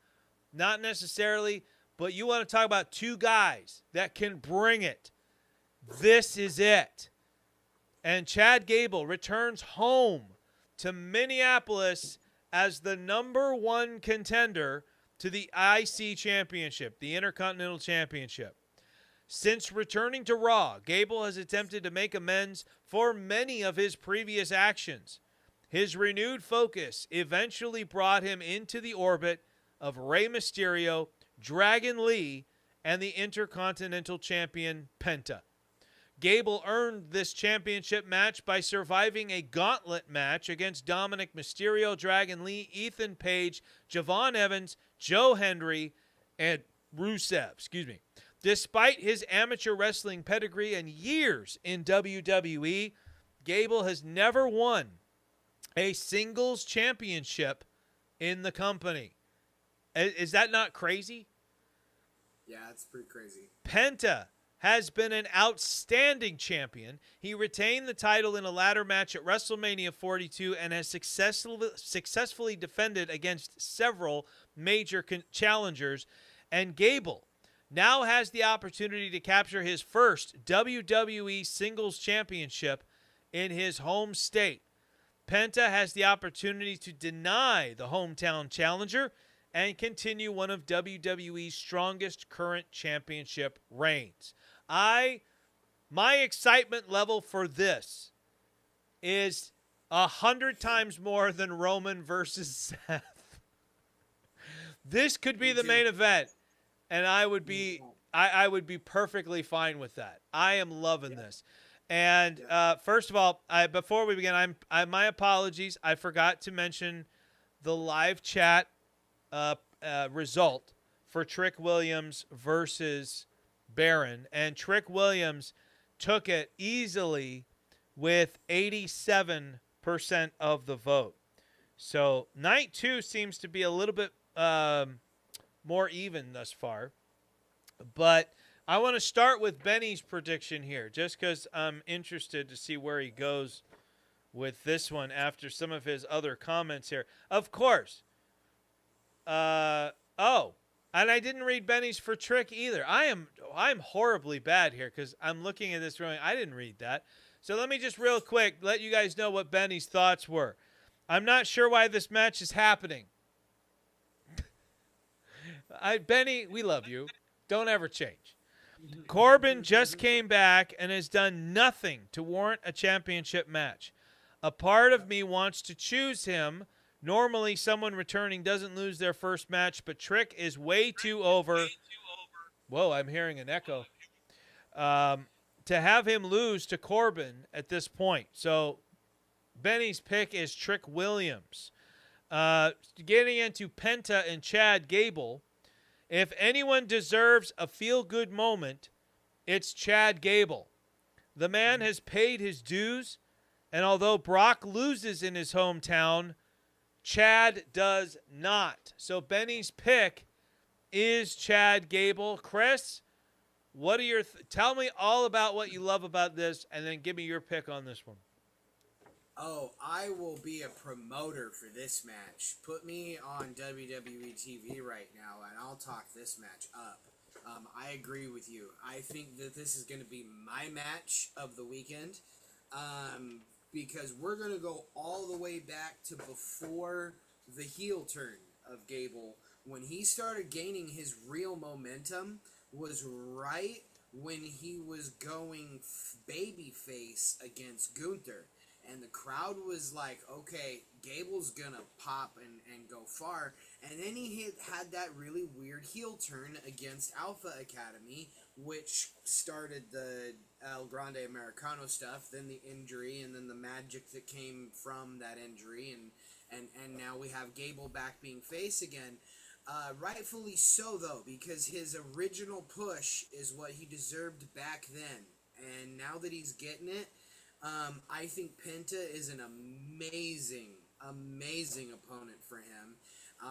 And coming from a person who is about to step into the ring and learn professional wrestling from a technical standpoint and learn the fundamentals, I actually think that this is going to be the match of all other matches across the entire card, that I'm going to get a pen and paper out and I'm going to rewind and I'm going to rewatch and I'm going to rewatch and I'm going to rewatch, because if you want to talk about wrestling fundamentals and you want to talk about a match that is going to go back to the basics and you watch two men do professional wrestling as good as you're ever going to see it, it's going to be this match. All right. So, I'm sorry. So, what was your pick? I agree with Benny with the feel-good moment. Got in, Chad Gable. I think Chad's gonna be, his first singles title. I think that this is gonna be a storybook match. All right. George Fenmore, are you as excited for this as we obviously are, or do you see this a little bit differently? Give us your thoughts. I'm really excited for this. I feel like Penta's had a good run with the belt. I feel like it's time for Penta to push it off to somebody else, and then Penta maybe move up the card. I think that it's that like Chris was saying, that this is going to be one of those matches that it's going to be off the charts. It has the potential to steal the show. Now, I don't think that one's going to steal the show, honestly, but that's just my opinion. I think it's going to be up there. It's going to be a contender. And now it might steal the show, and I'll let you know how I feel on that the next time I'm on. But I feel definitely that Gable has earned it. It's his hometown. They've been working on him. I can't really do it anymore because of my neck injury, but he's been doing the claps above his head. Which has to do with, I believe, one of their sports teams or something. I'm not big into the other sports, but I believe that's something that they do in that from Minnesota. So that's why they've been working on that. So I feel like it's like everything is showing that Gable needs to get the win here. And he's earned it, right? Like everyone said, like the whole thing started with Gunther, and then he made the Grande Americano gimmick originally because he lost to Penta, right? So there's so much story in this wrapped in story with this thing, that it's like a feel good moment. He finally gonna figure out how to defeat luchadors, and when that luchador being was the one who beat him the first time, and have sent him down that whole path. So. Gable all the way, man. All right. And Chris, you were talking about Chad Gable's, like, really, it really did feel like a kind of like, what are we doing? Like, this is out of nowhere, the heel turn. Yeah. that Chad Gable had. The only thing is it's we're always crazy to me how life works, right? Right. Because Chad Gable was on he was on a trajectory to live in the mid card with that character though that was getting over. Because it was almost getting over despite how ridiculous it was. You remember like it shoosh. Yeah, You know? yeah. I mean, we all loved it. It was a comedy gimmick that everybody was R-truthing. Right. And so that was a literally it's going to get to here and it was going to stop. And he was going to be a dependable mid-card guy. The heel turn, I think once it got to the Grande Americano thing, I thought, which wouldn't have happened without his injury. Right. Well, I mean, before his injury, they did the Grande thing. No, I mean like how much that. Oh yeah, what that turned into. But I just mean when he did that. At first, I thought, "Oh my God, are they really doing this? Like this is insane." Right. They're gonna do this, big American. That is the greatest luchador of all time. Are we really going? And they did. They went all in, and I loved it. I thought it was fantastic. And that was the first time I looked at Gable as a future main event guy. That was the first time. And when he got injured, I was almost like rooting against Ludwig to do well as Grande because all I wanted to see was the OG. But to Kaiser's credit, he got Grande over big. And so when Gable came back, they had the Grande versus Grande, which was off the chart good. And now Gable's back in WWE, and he's bringing that intensity with a little bit of humility, and it's working. Like I am all about it. I absolutely, but it's like you need every piece of that puzzle for this to work. Right. Otherwise, he's just another version of Shorty G. Yep. Yeah. And so, I like that thing. That's cool. What's that? So, I also was thinking about this too. And the last time he's gone on the Forgive Me tour with a bunch of people. The people that he tried to was actually the Alpha Academy. He tried to apologize, and then Maxine, basically stopped that right when Otis was going to do it. I have a feeling that we're not done with that yet. Right. When once he has a belt, I think like one of those guys are going to try to get the IC belt from Gabriel, and it's going to reunite the Alpha Academy as well. Yeah. Because because the only reason why they didn't do it with Maxine, and now that she's against them, there's literally no reason for it not to happen. Right. So, I feel like there's like two major storylines happening within him with him right now. And it's all gonna coincide, I'd say, by at least Survivor Series, maybe Rumble the latest. Yeah, and I mean, there's a lot of possibilities there because Maxine's now with the Vision, and the Alpha Academy could go, try to get back at them for that, and they fall short. Who shows up, to help Chad Gable, or maybe it's the other way around. Maybe one of them.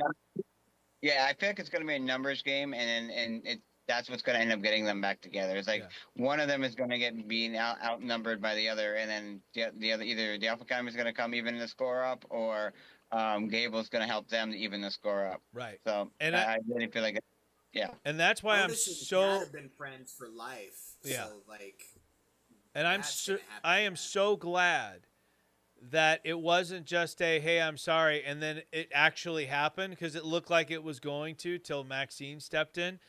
Playing this as a long-term deal and getting Gable on that upward trajectory, getting him over as the babyface and making the Alpha Academy that sympathetic deal. The moment that those two embrace is going to be a roof exploding pop. So it's going to be like Team Hell No's finally hugging it out or whatever. Yeah. It's got to go. Oh, Team Hell No. Don't remind me how much I love that. I love that. That was so good. Dawson. Great television. Dawson Sports Zone says, I love this. I'm a subscriber now. Can you also? Dawson Sports Zone, you can guarantee it.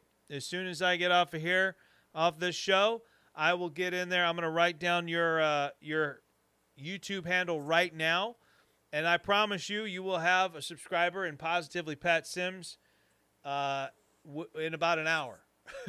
I'm not going to do it during the show, but as soon as the show is over. So let me write this down. So, but it looks like it's across the board. Gable, Dawson, is it one S? Dawson's. So it's two S's. Dawson's Sports Zone. So a lot of S's. Well, of course, I think there's more in Positively Pat Sims. Oh, no, that's about the same. All right. So the live chat seems to agree here. 67% are saying that Chad Gable will win. So we're going to close that out. The live chat has spoken, and I just knocked the rock off of my shelf here by elbowing it. I have a cool one. I don't know if you guys ever saw it. So the rock I have is one of those fancy little ones that have the symbols and stuff all over it. I don't know why they gave him red eyes, but... So you gave it to People's Elbow, huh? What's that? Okay, so you gave it to People's Elbow, huh? That's right. That's good. I like it. Let me put the rock back. All right. I don't know why they made him look evil with those red eyes, though. That's kind of funny.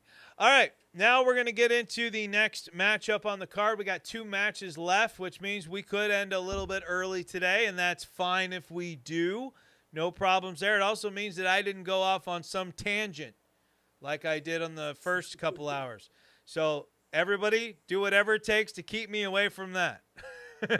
All right. My wife just in the live chat that she just subscribed to Dawson Sports Zone. So there you go, Dawson. That's what happens when you jump in the live chat here on the Positively Pat Sims show. I also really quickly want to take a quick moment to thank everybody who has helped make our Pro Wrestling Hot Takes show one of our top shows now. The Pro Wrestling Hot Takes show took a little bit, but Chris, you were on that show. So you know how much that show should have been watched by more people. That show has crossed the 4,000 view mark as of today and has given us several new subscribers. The Positively Pat Sims channel is almost at, last I checked, is almost at 9,000 subscribers. We gained over 1,000 subscribers in just the last few weeks. So thank you so much to everyone who has helped us out there. We are standing currently just shy of 500 views for our show right now. So share our stuff. Keep it coming. We love you guys. We're here for you, the Sims Nation. Here we go. And on to the next matchup. The next matchup is the number 1 contenders match for the undisputed WWE Championship. Sami Zayn versus Finn Balor. Sami Zayn recently achieved his dream by winning his first WWE Championship, but the reign ended when CM Punk defeated him on Raw. Finn Balor earned his place in this match by winning a fatal 4-way match on the July 24th SmackDown. Last night, Finn opened SmackDown by reflecting on SummerSlam 2016, and that night, Finn became the first Universal Champion, but suffered an injury that forced him to relinquish the championship just one day later. Finn said he has spent 10 years fighting to return to that position. Sami interrupted and argued that this number 1 contenders match should not even be happening. He believes he should already be part of the championship match between CM Punk and Cody Rhodes. Sami said he would prefer Cody to win because he's already defeated Cody. He also accused Punk of becoming corporate poster boy number 2 and said he wants revenge against the man who took the championship from him. Finn responded that Sami's championship reign lasted only a matter of days because Sami lost the title, not because an injury forced him to surrender it. Before the confrontation could become a fight, Gunther attacked both men. Nick Aldis eventually entered the situation, leading to the brawl that helped set up that match on night 1. For Sammy, this is about justice and reclaiming his championship. And for Finn, this is about erasing 10 years of frustration. So for me, I know who I want to win. That one's easy for me. When it comes to who's going to win, this one's a little bit more challenging. So, George, I want to start with you this time. Give me your thoughts on this one. Where do you see it going? Who's walking away as the new number 1 contender for the WWE Championship? Well, my heart wants Finn Balor to win, like 100%. He's well above and beyond earned it, right? If everything he's done in this company, he's earned another shot at that at becoming number 1 contender and to win the belt. Quite frankly, that said, do I think Sammy is going to pull out and get a win here? And this is where it gets a little tough, right? So, if they want to keep over with the justice for Sammy, then you have Sammy lose this match with some kind of shenanigans or something going on. But at the same time, Sammy could win it, and then it's just another excuse why he keeps losing. Right. I'm gonna go with my heart here and say Finn Balor. And I get the reason for it being is I feel like the more I'm talking myself into this is that it plays into Sammy's character of justice for Sammy. It goes back to his old character pre-Bloodline where he had the conspiracy against him. He's kind of like merging that with this, with where he's at now. It's kind of doing both. There's like the conspiracy out to get him, and that's why he keeps losing. And I feel like it's going to lead into Kevin Owens coming back. I feel like Kevin's going to be involved either in this match or in the Punk and Cody match, setting up for Sammy. So, the more I think about it, I don't know. KO could come. Yeah, KO could be that shenanigans that we're talking about, right? Like he helped him, but it cost him the thing, right? So I'm gonna go with Finn, but now I'm not so sure. All right. Well, you got Finn there. We got 1 vote for Finn so far. The live chat thus far is going with Sammy, but we'll see how our other guests do. So, Chris, talk to me about this one. I was happy to see that when I put my vote in for Finn, that I was on the minority on that. That I know, and I love all the talk that Sammy's gonna win, because I'll tell you what, I didn't know what I was gonna feel about Sammy maybe about a year ago, because he was going so stale that I was actually wanting him to be buried out of the company a little bit because he was going so stale. So this I'm the last good guy, bad guy heel angle of his, where he's like so face that he's heel, I think is amazing, and I'm here for it. I'm so ready to watch it. But I'm also honestly, like, some of my pro wrestling inspiration in character comes from Demon Finn Balor, and from NXT day 1, from the first time I saw the coup de grace and the Demon come out, I have been Team Finn Balor. You can't pull me away from Finn Balor, and the fact that he's finally getting away from the Judgment Day and on a solo run for real, I can't not put my vote in Finn Balor. So I want him to win, and I think it'd be a smart business decision for Finn to win. As much as I love Sammy right now, and I think they're being smart with Sammy too, I'm going with Finn. All right. Well, before I give my thoughts on this, we got to get to Benny's to figure out what Benny says about this. Okay.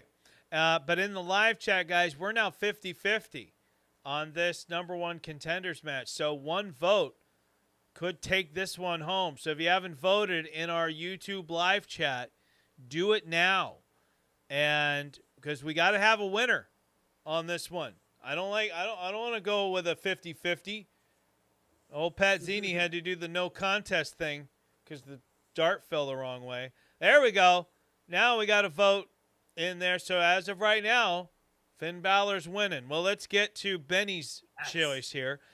Benny says, I think a lot of people forget that Finn was the first Universal Championship. Well, not anymore because I just told them. A win would reestablish him in the world title scene, and Sammy can take the L, which actually may help him as he further descends into his meltdown. So, Benny has gone with Finn Balor. That is his pick. We're back to 50-50 in the live chat, by the way, right after I said that. So we need one more vote, people. But my pick was... wavelength. Yeah, so my pick is also Finn Balor. And I think for me, it's just I have trouble sometimes. There's certain matches where I have trouble logically thinking through them because I just want something so bad. And Finn Balor is one of those guys that literally for 10 years, I have just been like, can we please get him back where he belongs? Yep. I just hated how he had to vacate the title right away and never got back there. And so for me, this 10-year thing, I think that's a beautiful story that you can tell with Finn. And actually, you know, does that mean he's going to actually take it from Punk or Cody, whoever wins that match? No, not necessarily. But it means that we get him back into that upper echelon and keep him there for a little bit so that when the time is right, maybe he does get another run with the title, right? So we'll see. I think time will tell, but I like that story better than the opposite of Sammy getting the win here. I like the idea of Sammy losing because I'm liking that direction with the character. And if it's because of KO and that begins a feud between KO and Sammy, I'm all there for it. Some of their best work was in NXT against each other. So I'm all revisiting that. So, all right, well, the live chat's still stuck at 50-50. So I don't know what to do. I don't know if I should leave it for a couple more minutes while we whistle a tune, or if we just say that the live chat is undecided.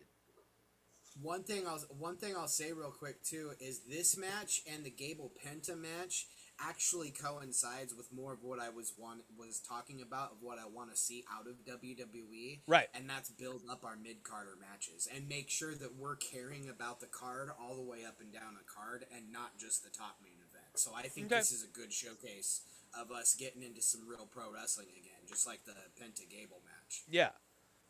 Yeah. And I mean, to be fair, I've seen a little bit more of that recently. I think one of the issues that WWE came into was, and that a lot of people rightfully have a right to be upset, it depending on how true it is when TKO gets involved. Yeah. And there was a lot of talk that TKO got heavily involved during WrestleMania, and thus a lot of the stories got a little jumbled and weren't quite as good as they may have been. And then going from there, we may have seen WWE getting to do what they want to do in the first place and kind of picking up the pieces a little bit. Because I think when WWE's allowed to do their thing, I think they're fine. Like I'm not bashing on Bruce Pritchard or Michael Hayes as much as a lot of people. I do agree with you on the Chelsea Green thing, but you watch Michael Hayes in there, the dude still has a great mind for wrestling. Oh yeah, I think the Chelsea Green thing is also the only thing I really disagreed with them, on, because you're absolutely right. Bruce Pritchard's amazing. I love Bruce. Yeah, Bruce is funny. I mean, Bruce will always live on as the original manager for The Undertaker, so you can't go wrong there. All right, well, we're gonna close out the live chat poll, and it's gonna end on a tie. So it's going to end undecided. So I'm going to write tie on because that's easier to write. But that's a good thing. Again, I'll say this: that's a good thing when you can't just go through an entire card and go, that's easy. Even Benny messaged me during the week, and he's like, I'm struggling with some of these. These aren't that easy to pick. And that's the when number one contender too. Yeah, and that's when I think you have to turn to your heart, right? Because you want to think logically when you're doing a prediction show and stuff. But like I said, which way WWE's going to go, I have no clue. But how I want it to go, here's how I want it to go. And that's how I'm going to vote. So, all right. So we're ending that one on a tie. That takes us to our main event of night 2, which means this is the one I consider to be the main event of the entire thing. I get, night 1 main event. To me, night 2 main event says you are the main event. Punk Roman at WrestleMania, that was the main event. Cody Romans at WrestleMania 40, that was the main event. This is the main event of SummerSlam. And this is, for whether you're like me and you're not a big fan of retreading this one again, this is where, like my guests have said, this is where the money. If you were Hogan, you'd say, this is where the power lies, brother. All right? So we're talking about Roman Reigns versus Seth Rollins for the World Heavyweight Championship. Roman Reigns and Seth Rollins began their WWE journey as brothers in the Shield. Their careers have remained connected ever since, but their relationship never recovered from Seth's original betrayal of the Shield. Their rivalry intensified again after Roman became the tribal chief. Seth played a crucial role in helping Cody Rhodes finish the story at WrestleMania 40 against Roman, ending his historic championship reign. Rollins now wants the World Heavyweight Championship that he says he never truly lost. Seth was forced to relinquish that championship because of an injury. Roman and Seth have not met in a one-on-one match since the 2022 Royal Rumble. Roman retained the Universal Championship that night despite losing by disqualification when he refused to release Seth from the guillotine. In their documented one-on-one meetings, Seth holds a narrow advantage with 5 wins, 4 losses, and 1 draw. Seth also defeated Roman and CM Punk in a triple threat match at WrestleMania and took Paul Heyman away from the tribal chief. Roman enters as champion. Seth enters believing that he understands Roman better than anyone and that he has always been Roman Reigns' greatest weakness. Their careers began together. Night 2 of SummerSlam may determine which former Shield brother truly stands above the other. And Grandmaster, I do know that Unreal is not 100% true. It's also not 100% fake. Just because there's cameras around, they are capturing some real moments. The key to Unreal isn't that it's 100% fake or 100% real. The key to Unreal is that it's a mixture of both so that you don't know whether what you're watching is real or not. That is the purpose of Unreal.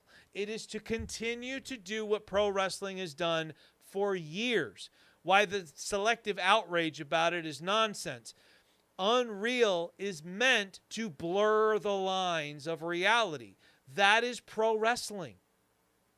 Pro wrestling is all about blurring the lines. You think that nothing on Unreal is real? There's plenty about Unreal that is, and then there's plenty about it that isn't. This isn't a bunch of people writing a reality show script like Duck Dynasty or Hogan Knows Best. There are real moments interspliced with Unreal, which gives you the blurred reality perspective so that you're not sure if what you're watching is real or not. That's the beauty of pro wrestling. That is the beauty of mixing pro wrestling with entertainment, and why the term sports entertainment was coined by Vince so many years ago. So in all their promos, Seth says Roman has never beaten him, but this is a huge lie. Roman has beaten him twice. Yeah, no, we've covered that. We have covered that Roman has defeated Seth in the past, but that's pro wrestling. That's a thing you do. Again, it's you're trying to sell tickets, you're trying to get people excited. You know, if the storyline going into WrestleMania 3 was that a bunch of guys had already slammed Andre the Giant, then the slam from Hogan doesn't mean much. Now, granted, Andre was a heck of a lot bigger at WrestleMania 3 than he was in previous slams, but if you tell everybody everything, it takes away the impact of the moment. And you're not, I want to make this clear, you're not insulting anyone's intelligence by flubbing the numbers, right? Because how many wrestling fans, in all honesty, are going to do their research after every promo and go, I wonder if what he says is true. Right? Not very many. The general audience, the general fan base is just going to go, I like that promo or I didn't like that promo. That sold me on SummerSlam or that didn't sell me on SummerSlam. People like us tend to take wrestling very seriously. And we tend to take everything they say and try to twist it and make it into something bigger than what it is. And what it is it's a promo. A promo that's designed to sell something. Pro wrestlers and managers are salesmen. And the wrestlers that weren't very good salesmen were given managers to do the selling for them. So that's where a lot of what we talk about comes from. I would rather talk about pro wrestling as being something that's really happening in front of me than something that is a staged production, because that makes it more fun for me. That's why I don't read these things as if they are backstage or news. Like, say, I'm reading them as if they're legitimate stories that are taking place in front of me, because they are. They're no less entertaining and fun than a soap opera, than another show. And yes, this is my time where I go off topic, but that's just what I want to say about that kind of stuff, right? Because I get a lot of people that they're either bashing Unreal for exposing the business, which is BS, because the business has been exposed for years. You know, where was the outrage for Tough Enough? There is and every other behind-the-scenes documentary that exposed the business. And then there's those that bash it because they say it's nothing but just 100% fake, which it's not that either, and that's BS. It's a mixture of both. It's no different than any other WWE documentary that's been put out. The difference is WWE has control of the narrative. That we know. And WWE will always try to take control of the narrative. Why do you think there's now a WWE radio on Sirius XM? It's to help control the narrative. All right? Everything is out there. WWE is trying to put on a show and keep everybody on target with what they're doing. This is their way. This is what they think is the best way for them to do that. All right. Let's get into this now. The main event here. I'm going to start with Benny's.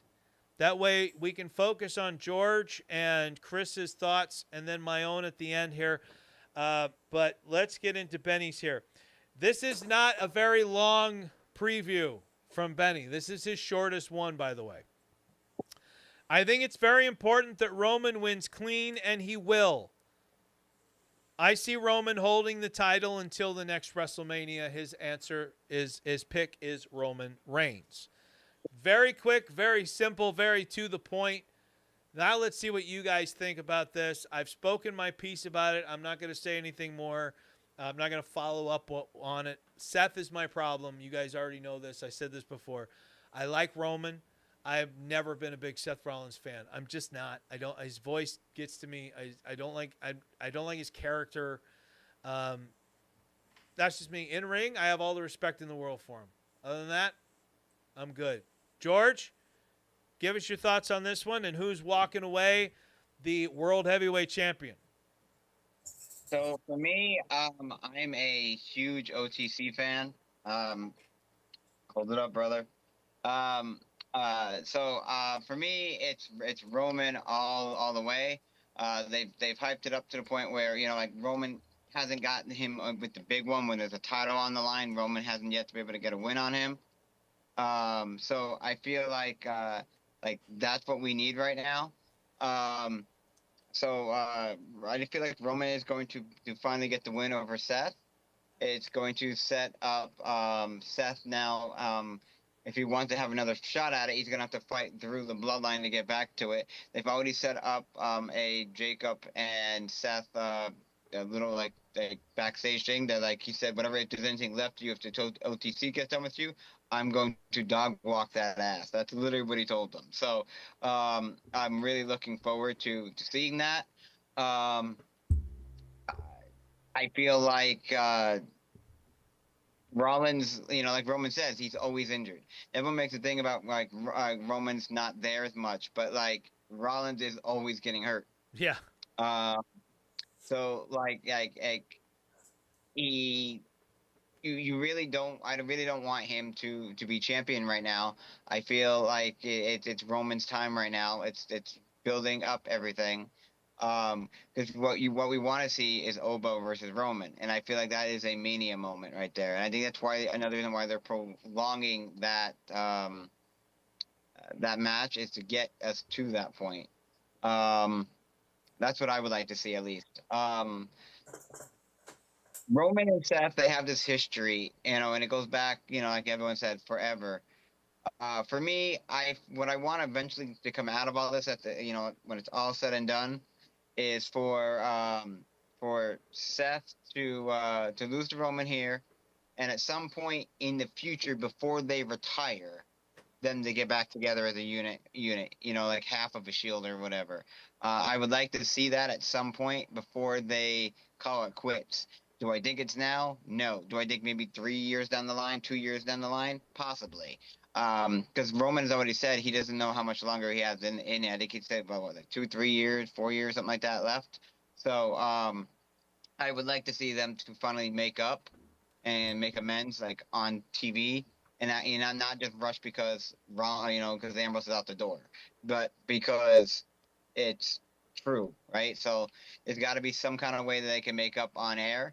And I feel like the story deserves it, right? So the whole story started with the chair shot to the back, and they keep going back to that. They keep going back to that. They keep going back to that. In fact, on Raw, they went back to it again. Right. I feel like there's going to be like some kind of way for come full circle, and they make amends on it. And truly make amends. So I feel like deep down in this story, it's not over after today. I feel like maybe them fighting 1-on-1 might be over, but I feel like the story with those two characters isn't over until that happens, until they make amends, truly make amends, and they're back together. That's how you're going to have full circle on this story. And I feel like the fans who've been watching it for the last 10, 15 years deserve that. So hopefully we get it at some point. All right. Well said. Well done for the main event there by George Fenmore. So all of George Fenmore's picks are now locked into the system, and so the poll for this match is also up in the live chat now. So there are currently just a few votes, but all of them thus far are for Roman Reigns. You want to vote on this main event match of SummerSlam? Do so right now in the live chat. We got a couple more already jumping in on there, and Roman seems to be running away with it. So let's jump over to Chris Hall. Let's see if he's got a bit of a different viewpoint of this one. And Chris, take it away. What do you got? No, honestly, I don't have very much of a different viewpoint. I'll add to it because George said a lot of what I wanted to. This is a culmination of the Shield. This is a big story they've been telling for a long time, and we think about really put yourself in a top 10 list of the top factions that have ever existed in pro wrestling. You have Four Horsemen, you have NWO, you have DX, you have Evolution, you have the Shield in terms of who has monumentally changed pro wrestling and made a memorable impact. People still chant today long after they're gone. You have the Shield. So this is a big match, and this is going back to the Damian Priest point of the same guys are getting put into the title shot match, and maybe we give somebody else a shot, because Roman Reigns and Seth Rollins would sell as a main event with or without the title.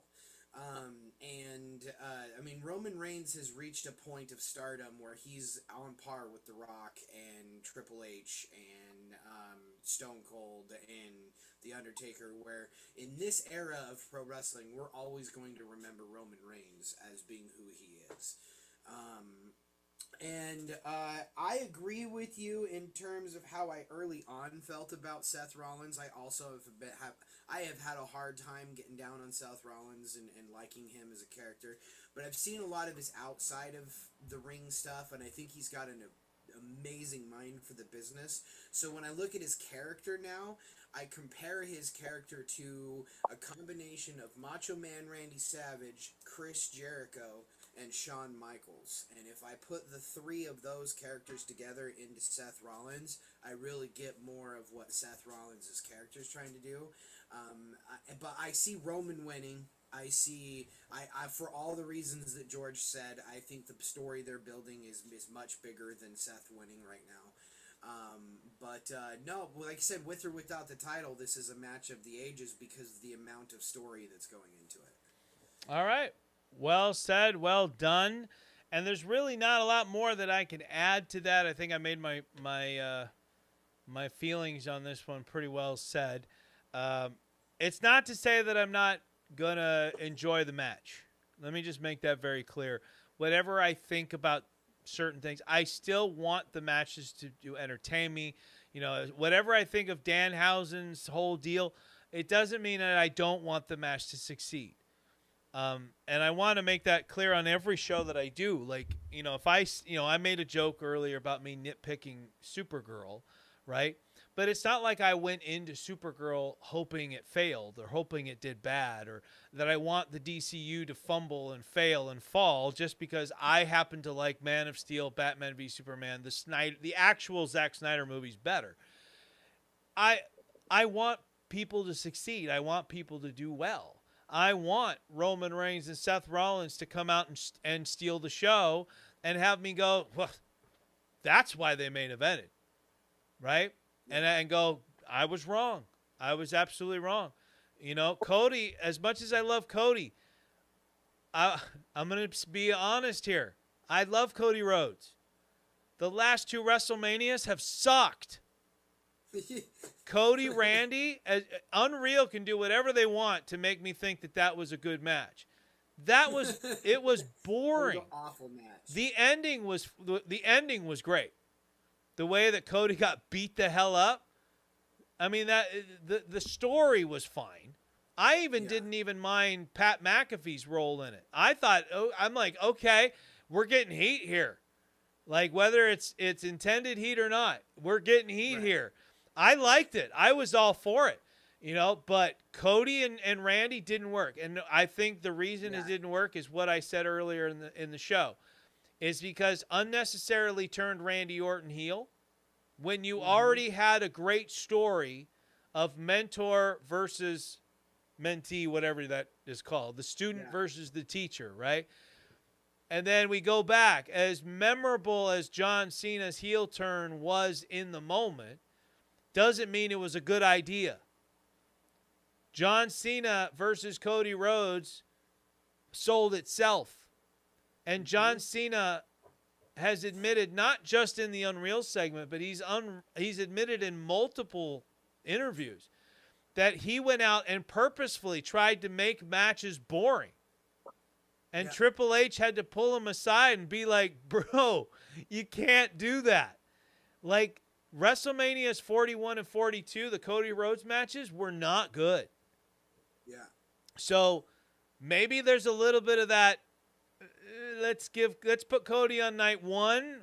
You know, Punk. Let's see how Punk and Cody do on night one. Because I will say Cena versus Cody at SummerSlam last year was so much better. That was a really good match.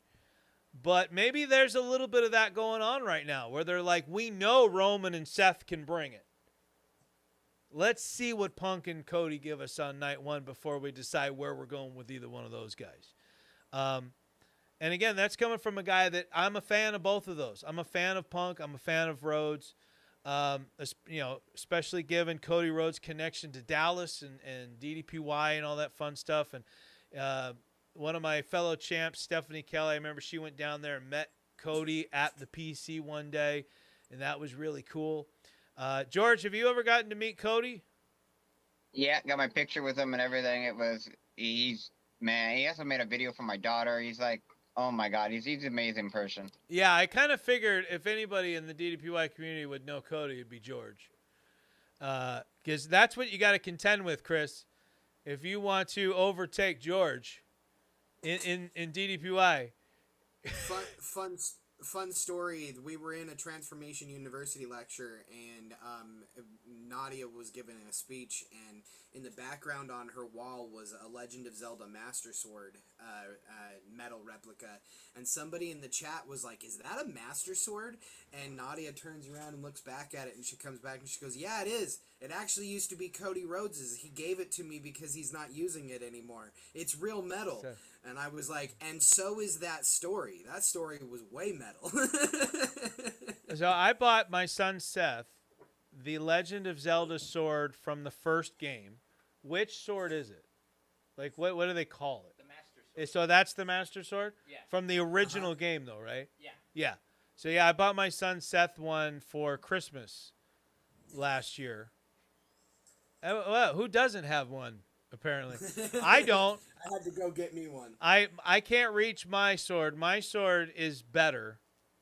I'm sorry. But mine is the sword that was swung by Arnold Schwarzenegger in Conan the Barbarian. Nice. The Atlantean sword. I love that. That's my favorite sword ever. I mean, unless you want to count my custom lightsaber from Disneyland as a sword. But anyway, yeah, we're just riffing because we are early. We're done. We've given you all of our predictions. I'm going to close out the live chat because 100% of the vote went to Roman Reigns. So the live chat has officially said that the OTC will be walking away from night 2 of SummerSlam as the World Heavyweight Champion.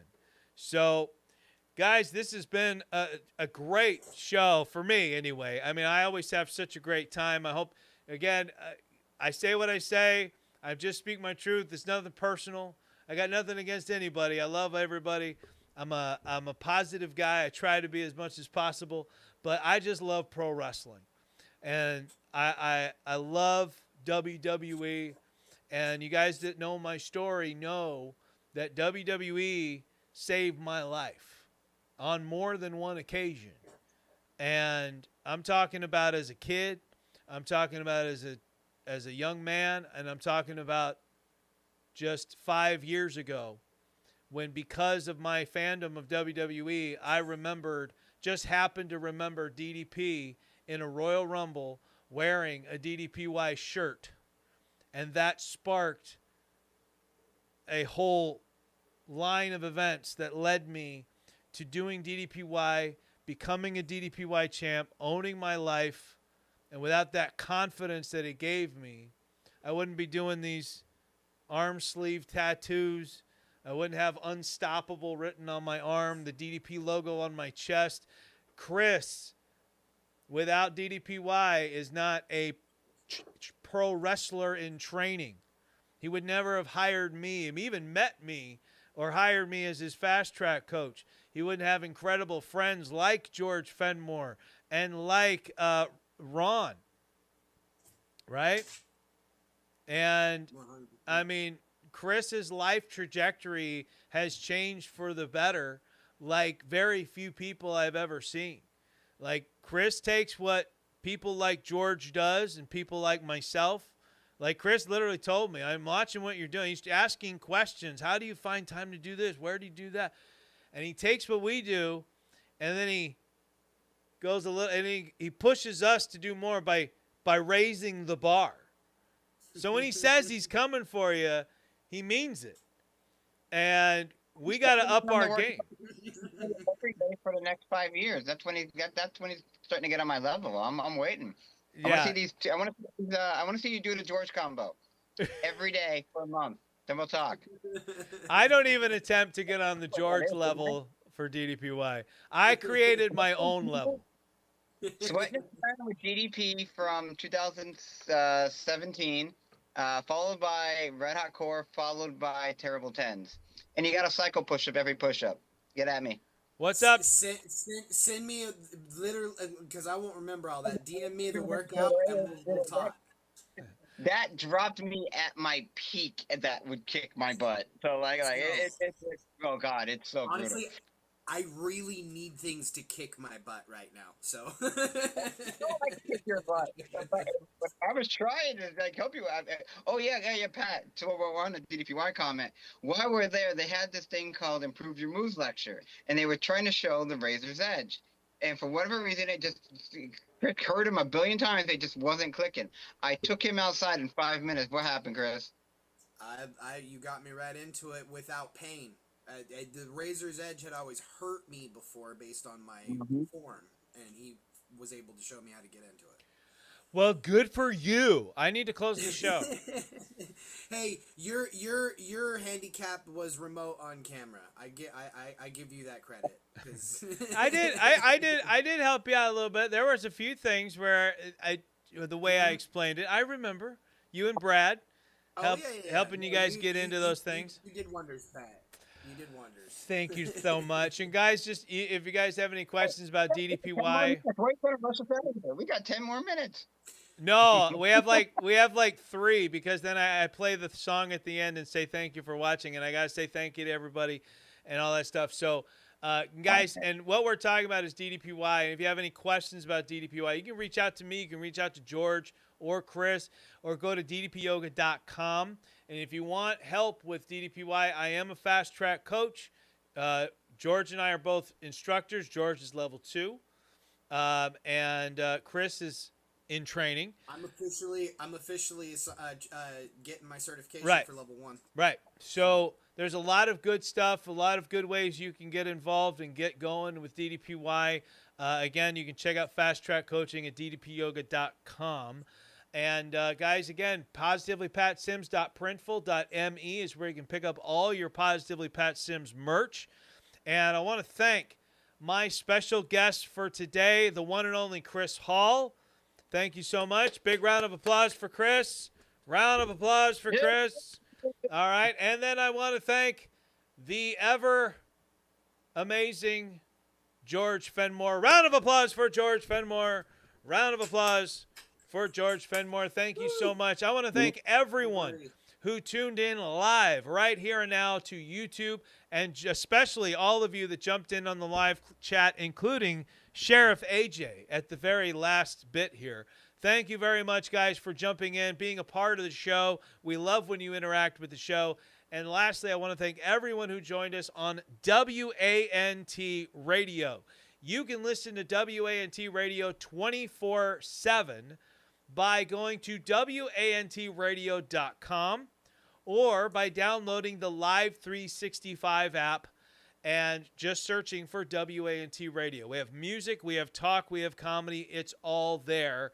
Just check it out 24/7 whenever you can. All right, guys, that's going to do it for us here on the Positively Pat Sims Show. I would like to wish all of you a very happy SummerSlam weekend. And before I do my final goodbye, the last thing I would like to say is a very, very heartfelt happy birthday to my 15-year-old son, Owen Sims. You guys might have seen Owen. He's here on YouTube under Smart Burger.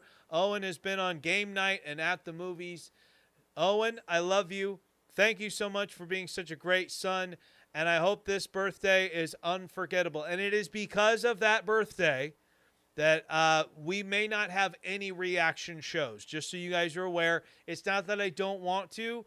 It's just my son's birthday takes precedence. So if we are able to do one tomorrow, we will do one tomorrow. But chances are we will not be able to. So unfortunately, I hate to announce that. But like I said, my son comes first. All right, guys, that's going to do it for us here. So, you guys know what I always say. Take it easy. And if it's easy, take it twice. So long, everybody. Have a great SummerSlam weekend, and we'll see you next weekend right here on the Positively Pat Sim Show. So long, everybody.